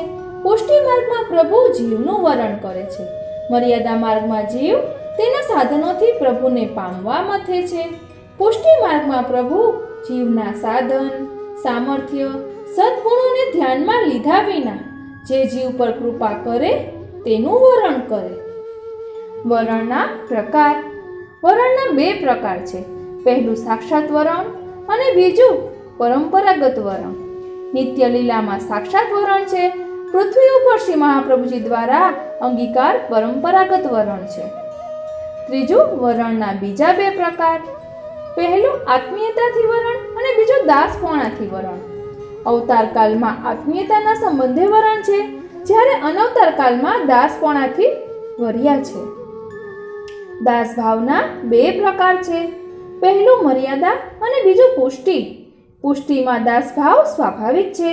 દાસ ધર્મથી જીવનો પ્રભુ સાથે સંબંધ છે. જેમનું મર્યાદામાં વરણ થાય તેને પ્રભુ સાધન નિષ્ઠા આપે. જેમનું પુષ્ટિમાં વરણ થાય તેને ભક્તિ નિષ્ઠા આપે. હાલના પુષ્ટિ જીવોનું વરણ પુષ્ટિ મર્યાદામાં છે, માટે શ્રી મહાપ્રભુજીની આજ્ઞાઓની મર્યાદામાં રહેવું. પુષ્ટિ જીવનું કર્તવ્ય પણ બતાવવામાં આવ્યું છે. શ્રી હરિની ઈચ્છા સ્વીકારવી. દુઃખ નિવૃત્તિ માટે શ્રી પ્રભુને પ્રાર્થના ન કરવી. વિરહ તાપની આરતીપૂર્વક સેવા સ્મરણ કરવા. દુઃસંગથી દૂર રહેવું. વિરહ તાપની આરતી કેવી રીતે થાય? તો કહે છે શ્રી મહાપ્રભુજીના ચરણ કમલ અને વચનામૃતના સેવનથી. ભગવત ભાવ વધારે તેવા ભગવદીઓના સંગથી. શ્રી ઠાકોરજીનો દ્રઢ અને અનન્ય આશ્રય રાખવાથી. ત્યારબાદ છે 32મો શિક્ષાપત્ર.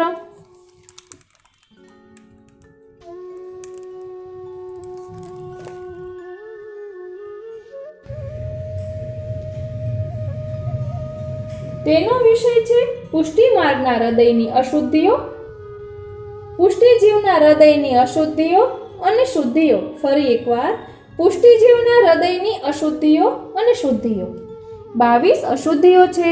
કામવાસના, ક્રોધાવેશ, સંસારાસક્તિ, લોભ, પૈસો, નિર્દયતા, સ્નેહનો અભાવ, અસંતોષ, લાભ નુકસાનથી વ્યાકુળતા, ભય, વિષયોનું સતત ચિંતન, અભિમાન, પરપીડન, ક્રૂરતા, દુષ્ટોનો પક્ષ લેવો. જ્ઞાન માર્ગી બનીને રહેવું. શ્રી ઠાકોરજીને અન્ય દેવ સમાન ગણવા. લૌકિક કાર્યોમાં તત્પરતા. ભગવદીઓથી વિમુખતા. ભગવદ લીલામાં દોષ દ્રષ્ટિ, કર્મ જળતા. શ્રી મહાપ્રભુજીથી વિમુખતા. વાદ વિવાદમાં તત્પરતા. ત્યારબાદ 22 શુદ્ધિઓ છે. પહેલું દીનતા, હૃદયની શુદ્ધતા, નિષ્પંચતા, નિષ્પ્રપંચતા, સત્યનિષ્ઠા, લીલા ચિંતનમાં તત્પરતા, શ્રી વલ્લભાશ્રય, લૌકિકમાં વિરક્તિ, વ્રજ ભક્તોની ચરણરજની અભિલાષા, ભગવત ગુણગાનમાં તત્પરતા, ભગવાન નામના અર્થનું ચિંતન, અનન્યાશ્રય, ભગવત ધર્મ, સેવા સત્સંગમાં પ્રીતિ, અહંતા મમતાનો ત્યાગ, વૈષ્ણવી ગુણો, શ્રી કૃષ્ણ માટે તાપ કલેશ, ભક્તિ નિષ્ઠા, લૌકિક રસમાં વિરક્તિ, ભગવત ધર્મોમાં સ્થિરતા, કૃષ્ણ લીલા માટે લાલાયિત મન, ભગવત દર્શનની વ્યાકુળતા, સેવ્યના સુખના મનોરથ, ભગવદીઓની સેવા પરાયણતા, લૌકિકમાં ઉદાસીનતા. જ્યાં સુધી હૃદયમાં 22 અશુદ્ધિઓ હોય ત્યાં સુધી તેમાં શ્રી ઠાકોરજી બિરાજતા નથી. હૃદયમાં 22 શુદ્ધિઓ આવે ત્યારે તેમાં શ્રી ઠાકોરજી તરત પ્રવેશ કરે છે. ત્યારબાદ છે 33મું શિક્ષાપત્ર. તેનો આપણે સારાંશ જોઈશું. તેનો વિષય છે દીનતા અને નિસાધનતા. પુષ્ટિ માર્ગમાં ફળ આપવામાં પ્રભુની ઈચ્છા જ માત્ર નિયામક છે. પ્રભુ ફળદાન કરવાની ઈચ્છા કરે માટે વૈષ્ણવે દીનતા રાખવી. પ્રભુ જીવની દીનતાથી જ પ્રસન્ન થાય છે. જગતમાં પણ દીન ઉપર બીજાને દયા આવે છે. અભિમાન અને મદ દીનતામાં પરમ વિરોધી છે. વૈષ્ણવે તે બંનેનો ત્યાગ કરવો. જીવ અભિમાન અને મદ છોડી ન શકે તો શ્રી મહાપ્રભુજીના શરણાગત થવાથી અલૌકિક અગ્નિ સ્વરૂપ શ્રી મહાપ્રભુજી જીવના અભિમાન અને મદને બાળી નાખશે.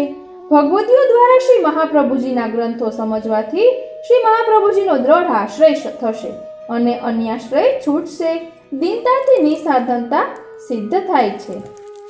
ત્યારબાદ છે 34મું શિક્ષાપત્ર.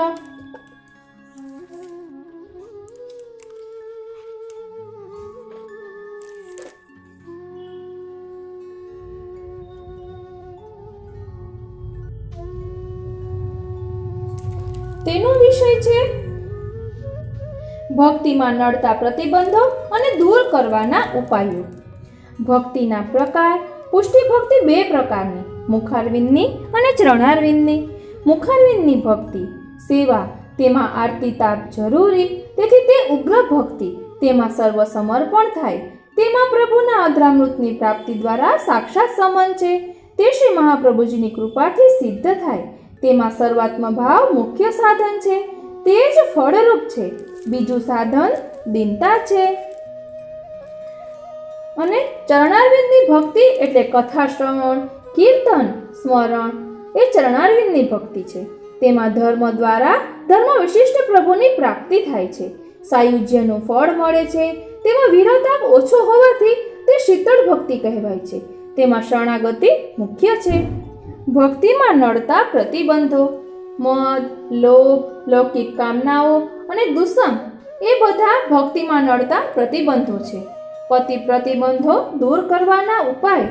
ભગવદીઓનો સંગ, દ્રઢ ભગવદ આશ્રય, દંડને પ્રભુની દયાનું દાન ગણવું, અન્ન દોષથી બચવા સમર્પિત લેવું, સંતોષ અને વૈરાગ્ય, કામ, ક્રોધ, લોભનો ત્યાગ. ત્યારબાદ છે 35મું શિક્ષાપત્ર. તેનો વિષય છે દુસંગ. વિજાતીય ભાવવાળા વૈષ્ણવોનો સંગ દુઃખદાયક બને છે. તેનાથી બચવું. દુસંગથી ઉત્પન્ન થતું દુઃખ નિવૃત્ત થતું નથી, માટે દુસંગથી દૂર રહેવું. ધંધામાં અને ઘરબારમાં રચ્યા પચ્યા જીવોનો સંગ દુસંગ છે. દુષ્ટ જીવો 3 પ્રકારના: આધિભૌતિક, આધ્યાત્મિક અને આધિદૈવિક. આધિભૌતિક કર્મ દુષ્ટ સત્સંગથી સુધરે. આધ્યાત્મિક જ્ઞાન દુષ્ટ મહાપ્રયત્નો પછી કદાચ સુધરે. અને આધિદૈવિક ભક્તિ દુષ્ટ કદાપી ન સુધરે. તેમનો સંગ કરવાથી ભક્ત પણ આસુરી બની જાય છે. ત્યારબાદ છે 36મું શિક્ષાપત્ર. તેનો સારાંશ છે. તેનો વિષય છે ચિંતાઓ અને તેમનો ત્યાગ. ભક્તિ માર્ગીય જીવે ચિંતા કદાપી ન કરવી, કારણ ચિંતાતુર હૃદયમાં પ્રભુ પ્રવેશતા નથી. અવૈષ્ણવના સંગમાં રહેવાથી ચિંતા કરવાની ટેવ પડે છે, માટે અવૈષ્ણવથી દૂર રહેવું. લૌકિક મુશ્કેલીઓનું નિવારણ લૌકિક રીતે કરવું. સર્વ લૌકિક મોહને લઈને ચિંતા થાય છે. લૌકિક મોહથી છૂટવા ચિત્ત પ્રભુમાં જોડવું. શરીરના દુઃખને સહન કરવું. યથાશક્તિ ઉપાય કરવા. સ્ત્રી પુત્રો પ્રતિકૂળ હોય તો તેમનો ત્યાગ કરવો. અશક્તિમાન હોઈએ તો પ્રભુમાં વિશ્વાસ રાખીને પ્રભુના ભરોસે રહેવું. સેવા, સત્સંગ, સ્મરણ ન બને તો તેની ચિંતા અવશ્ય કરવી. બ્રહ્મ સંબંધની પ્રતિજ્ઞાનું પાલન ન થવાની ચિંતા કરવી. ત્યારબાદ છે 37મું શિક્ષાપત્ર.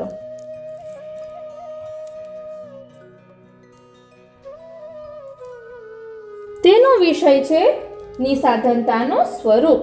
નિસાધનતા વિચારવા, પોતાના દોષો વિચારવા. સામાન્ય રીતે આપણામાં નીચેના જેવા દોષો હોય છે: હૃદયમાં શુદ્ધ ભાવનો અભાવ, સર્વાત્મ ભાવનો અભાવ, દીનતાનો અભાવ, શ્રી મહાપ્રભુજીની આજ્ઞાઓના પાલનમાં તત્પરતાનો અભાવ, અવિશ્વાસ, પ્રભુ માટે અનાદર, સત્સંગનો અભાવ, સેવાનો અભાવ, નિવેદનની વિસ્મૃતિ, આશ્રયહીનતા, વિવેક, ધૈર્ય, શરણાગતિનો અભાવ, શ્રી કૃષ્ણના મહાત્મ્યનું અજ્ઞાન, સ્નેહનો અભાવ, આસક્તિ અને વ્યસનની દુર્લભતા, ભક્તિ માર્ગમાં પ્રવેશ ન હોવો, ધર્મ માર્ગમાં સ્થિતિ ન હોવી, અશુદ્ધ દેશાદી, કાલદોષથી વૈદિક ધર્મનો અભાવ, વ્યાવૃત્તિની અતિશયતા, પ્રભુમાં ચિત્ત ન લાગવું, સેવા અર્થે ત્યાગ ન હોવો, મન વશમાં ન હોવું, શ્રી કૃષ્ણના વિરહનો અભાવ, મન અને વાણીના સંયમનો અભાવ, અભક્તોમાં પ્રીતિ, ગૃહ, ધન, કુટુંબ, ધંધામાં આસક્તિ, અભિમાન અને મદ, સર્વધર્મ પાલનનો આગ્રહ નહીં, અન્ય ધર્મોમાં પ્રવૃત્તિ. ત્યારબાદ આવે છે 38મું શિક્ષાપત્ર. તેનો વિષય છે પ્રભુમાં વિવિધ સ્વરૂપોનો વિચાર. પ્રભુમાં વિવિધ સ્વરૂપોનો વિચાર. શ્રી કૃષ્ણ રસાત્મક છે, ક્ષર અને અક્ષરથી વિશિષ્ટ પુરુષોત્તમ સ્વરૂપ છે. તેમનો આદ્ય અવતાર બ્રહ્માંડ રૂપ વિરાટ સ્વરૂપ છે. તેઓ ભાવાત્મા હોવાથી ભાવથી જ અનુભવી શકાય છે. મત્સ્યાદિ અવતારો તેમના અંશ અવતાર છે. અક્ષરધામ એ જ વૈકુંઠ, વ્યાપી વૈકુંઠ. ત્યાં તેઓ બ્રહ્માનંદ રૂપે લક્ષ્મીજી સાથે બિરાજે છે. શ્રી કૃષ્ણ સ્વયં પૂર્ણ પુરુષોત્તમ પૂર્ણાનંદ છે. ગોલોકમાં અને વ્રજમાં નિત્ય સ્થિતિ છે. રમા વૈકુંઠ વાસી વિષ્ણુ શ્રી હરિનું વિભૂતિ સ્વરૂપ છે. પ્રદ્યુમ્ન, અનિરુદ્ધ, સંકર્ષણ, વાસુદેવ તેમના વ્યૂહ અવતાર છે. શ્રી કૃષ્ણ પ્રાકૃત નથી, તેઓ કેવળ રસરૂપ લીલાઓ જ કરે છે. અન્ય લીલાઓ વ્યૂહો દ્વારા કરે છે. વ્રજમાં મર્યાદા સહિત કેવળ ધર્મી સ્વરૂપે બિરાજે છે. મથુરા અને દ્વારકામાં સર્વધર્મયુક્ત સ્વરૂપે બિરાજે છે. કૃપા ગુણથી શ્રી કૃષ્ણ પરાધીન છે. શ્રી કૃષ્ણના પરમાનંદ રસની પ્રાપ્તિ માટે શું કરવું? તો કહે છે તેમની સ્વમાર્ગીય રીતે તનુજા વિતજા સેવા કરવી, ભગવદીઓ સાથે નિવેદનનું અનુસંધાન, સત્સંગ કરવો, પ્રભુમાં દ્રઢ વિશ્વાસ, ચિત્તશુદ્ધિ માટે ધર્મી માર્ગની પ્રવૃત્તિ, શ્રી મહાપ્રભુજીમાં દ્રઢ વિશ્વાસ. ત્યારબાદ છે 39મું શિક્ષાપત્ર. તેનો વિષય છે વૈષ્ણવનું પરમ કર્તવ્ય. વૈષ્ણવનું પરમ કર્તવ્ય. સતત સત્સંગ દ્વારા ચિત્તને પ્રભુમાં સ્થિર કરવું, કથા શ્રવણનું મનન ચિંતન કરવું, ભગવત સેવા સારી અને સુંદર રીતે કરવી, વૈષ્ણવ સેવાને પણ કૃષ્ણ સેવા સમાન ગણી વૈષ્ણવ સેવા કરવી, પ્રભુમાં દ્રઢ શરણ ભાવ રાખવો. દુરારાધ્ય પ્રભુ તેમની સેવાથી જ વશ થાય છે. સેવામાં મન દ્રઢ રાખવું. ત્યારબાદ આવે છે 40મું શિક્ષાપત્ર. તેનો વિષય છે સ્વદોષ ચિંતન. સ્વધર્મ જાણવા છતાં હૃદયની અશુદ્ધિને લીધે તેનું આચરણ થતું નથી. હું પાખંડીઓમાં મુખ્ય છું, તેથી પ્રભુ મારી ઉપેક્ષા કરે છે. પ્રભુએ ઉપેક્ષા કરી, તેથી વૈષ્ણવો પણ મારી ઉપેક્ષા કરે છે. મારામાં લેશ માત્ર ગુણ નથી, પ્રભુ તો ગુણગ્રાહી છે. મારામાં ભગવત ભાવ જ નથી, એટલે સેવા કથાની કોઈ અસર થતી નથી, ત્યાગ કરી શકાતો નથી. ભોગ અને ઉદ્વેગને લઈને સેવા થતી નથી. ઘર ધનમાં આસક્તિથી માનસી સિદ્ધ થતી નથી. ભગવદીઓ મારાથી દૂર ગયા છે. શ્રી ભાગવતજીનું ચિંતન પણ થતું નથી. મન વિક્ષિપ્ત રહેવાથી શરણ ભાવના ટકતી નથી. લૌકિક વાતોમાં રસ છે, અષ્ટાક્ષર જપાતો નથી. દીનતાનો નાશ થયો છે, ચિત્ત ચંચળ છે, વિવેક ધૈર્ય નથી, વ્રજથી વિમુખ છું. શ્રી મહાપ્રભુજીનો દ્રઢ આશ્રય નથી, ભાવનો અભાવ છે. નિસાધનતા નથી, લૌકિક કામનાઓથી ઘેરાયેલો છું. ત્યારબાદ આવે છે 41મું શિક્ષાપત્ર. 41મું શિક્ષાપત્ર તેનો ગ્રંથસાર છે શ્રી પૂર્ણ પુરુષોત્તમ શ્રી કૃષ્ણ રસાત્મક હોવાથી શ્રૃંગાર રસનું દિવ્ય સ્વરૂપ છે. શ્રૃંગાર રસના 2 દળ સંયોગ અને વિપ્રયોગ છે. આ બંને દળના બબે ભેદ છે, ધર્મ અને ધર્મી. આથી શ્રી કૃષ્ણ 4 સ્વરૂપે સાક્ષાત અનુભવ કરાવે છે: સંયોગ ધર્મ, વિપ્રયોગ ધર્મ, સંયોગ ધર્મી અને વિપ્રયોગ ધર્મી. આંખમાંથી પ્રભુના સાક્ષાત દર્શન થાય તે સંયોગ ધર્મ સ્વરૂપ છે. તે સ્વરૂપ હૃદયમાં અનુભવાય તે સંયોગ ધર્મી સ્વરૂપ. વિરહના કારણે પ્રભુ હૃદયમાં પ્રગટ થાય તે વિપ્રયોગ ધર્મ સ્વરૂપ. તેમાં બાહ્ય જગતનું ભાન રહે. જે વિપ્રયોગમાં બાહ્ય જગતનું ભાન ન રહેતા હૃદયમાં સાક્ષાત સ્વરૂપ અનુભવાય તે વિપ્રયોગ ધર્મી સ્વરૂપ. ધર્મી વિપ્રયોગ સ્વતંત્ર ફળરૂપ છે. ધર્મી વિપ્રયોગમાં હૃદયમાં પ્રભુના ગુણો પ્રગટ થાય છે. ધર્મી વિપ્રયોગમાં સ્વયં પ્રભુ પ્રકટ થાય છે. શ્રી મહાપ્રભુજી સહજ સ્ત્રી ભાવ અને ભગવત ભાવનું વિપ્રયોગાત્મક સ્વરૂપ છે. ઉપસંહાર: આ 41 શિક્ષાપત્રોમાં કુલ વિષયો 41 રજૂ થયા છે. 41 સિદ્ધાંતોને સ્પષ્ટ સમજવા માટે શ્રી હરિરાય ચરણે જે ઉદાહરણો આપ્યા એમાં 33 લૌકિક ઉદાહરણો છે, 35 પૌરાણિક ઉદાહરણો છે, 20 સાંપ્રદાયિક ઉદાહરણો છે, 8452 ભગવદીઓના ચરિત્રોના ઉદાહરણો છે અને 6 કીર્તનોની સંગતિ છે. ગોવિંદ સ્વામી, સુરદાસજી, છીત સ્વામી, માણેકચંદ, ગદાધરદાસ અને કુંભનદાસના એક પદનું પણ અહીંયા નિરૂપણ થયું છે. શ્રી હરિરાય ચરણોએ 41 શિક્ષાપત્રમાં શ્રી મહાપ્રભુજીના અને શ્રી ગુસાઈજીના મળીને કુલ 11 ગ્રંથોનો નિર્દેશ કર્યો છે. એમાંની આજ્ઞાઓ રજૂ કરી છે. આ શિક્ષાપત્રોમાં 8 વલ્લભ વંશજોનો પણ નિર્દેશ છે અને પોતાના સેવક એવા 6 વૈષ્ણવોનો નિર્દેશ છે. કુલ શ્લોકોની સંખ્યા 633 છે. આ શિક્ષાપત્રની રચના ક્યારે થઈ એના સમય વિશે પણ એવું સમજાય છે કે આપશ્રીના લઘુભ્રાતા શ્રી ગોપેશ્વરજીનું પ્રાકટ્ય સંવત 1649માં છે. તેમના વહુજીના લીલા પ્રવેશનો સમય સ્પષ્ટ નથી, પણ માન્યતા છે કે સંવત 1690ની સાલને આધાર તરીકે લઈએ તો આજથી આશરે 355 વર્ષ પૂર્વે આ શિક્ષાપત્રની અને તે પર શ્રી ગોપેશ્વરજીની વ્રજભાષાની ટીકાની રચના થઈ છે. 355 વર્ષથી પુષ્ટિમાર્ગમાં પ્રત્યેક વૈષ્ણવ કુટુંબમાં શિક્ષાપત્રનો સત્સંગ રોજના ક્રમથી આગ્રહપૂર્વક થતો આવ્યો છે. જ્યારે આ સત્સંગ છૂટી ગયો, શિક્ષાપત્રનું સેવન આપણા ઘરમાંથી બંધ થયું, ત્યારથી આપણામાં બહિર્મુખતા આવી, ભગવત વિમુખતા આવી, સિદ્ધાંતોના આચરણની શિથિલતા આવી. માટે આ શિક્ષાપત્રોનું પુનઃ પ્રતિદિન આપણા પરિવારની સાથે બેસીને આપણે વાંચન મનન કરવાની જરૂર છે. સંવત 2040ની સાલથી લઈને 2045ની સાલ સુધીના વર્ષોમાં 4 સત્રો દ્વારા શિક્ષાપત્ર ગ્રંથ શ્રી હરિરાય ચરણોની અને પરમ પૂજ્ય શ્રી ચરણોની કૃપાથી પરિપૂર્ણ થાય છે. શ્રી મહાપ્રભુજી, શ્રી હરિરાય ચરણ, શ્રી ગોપેશ્વરજી અને પૂજ્યપાદ શ્રી ચરણોએ મને અનુગ્રહિત કરીને મારા હૃદયમાં બિરાજીને એમના સિદ્ધાંતો આ લૌકિક જીભથી વૈખરી વાણીથી રજૂ કરાવ્યા. એમનો હું પૂર્ણ રીતે અનુગ્રહિત છું. આ ઉલ્લેખ રમેશભાઈ પરીખના પુસ્તકમાંથી લીધેલો છે. ઇતિ શ્રી હરિરાય મહાપ્રભુના દુર્લભ ગ્રંથોમાંનો શિક્ષાપત્રનો સાર અહીં વિરામ લે છે.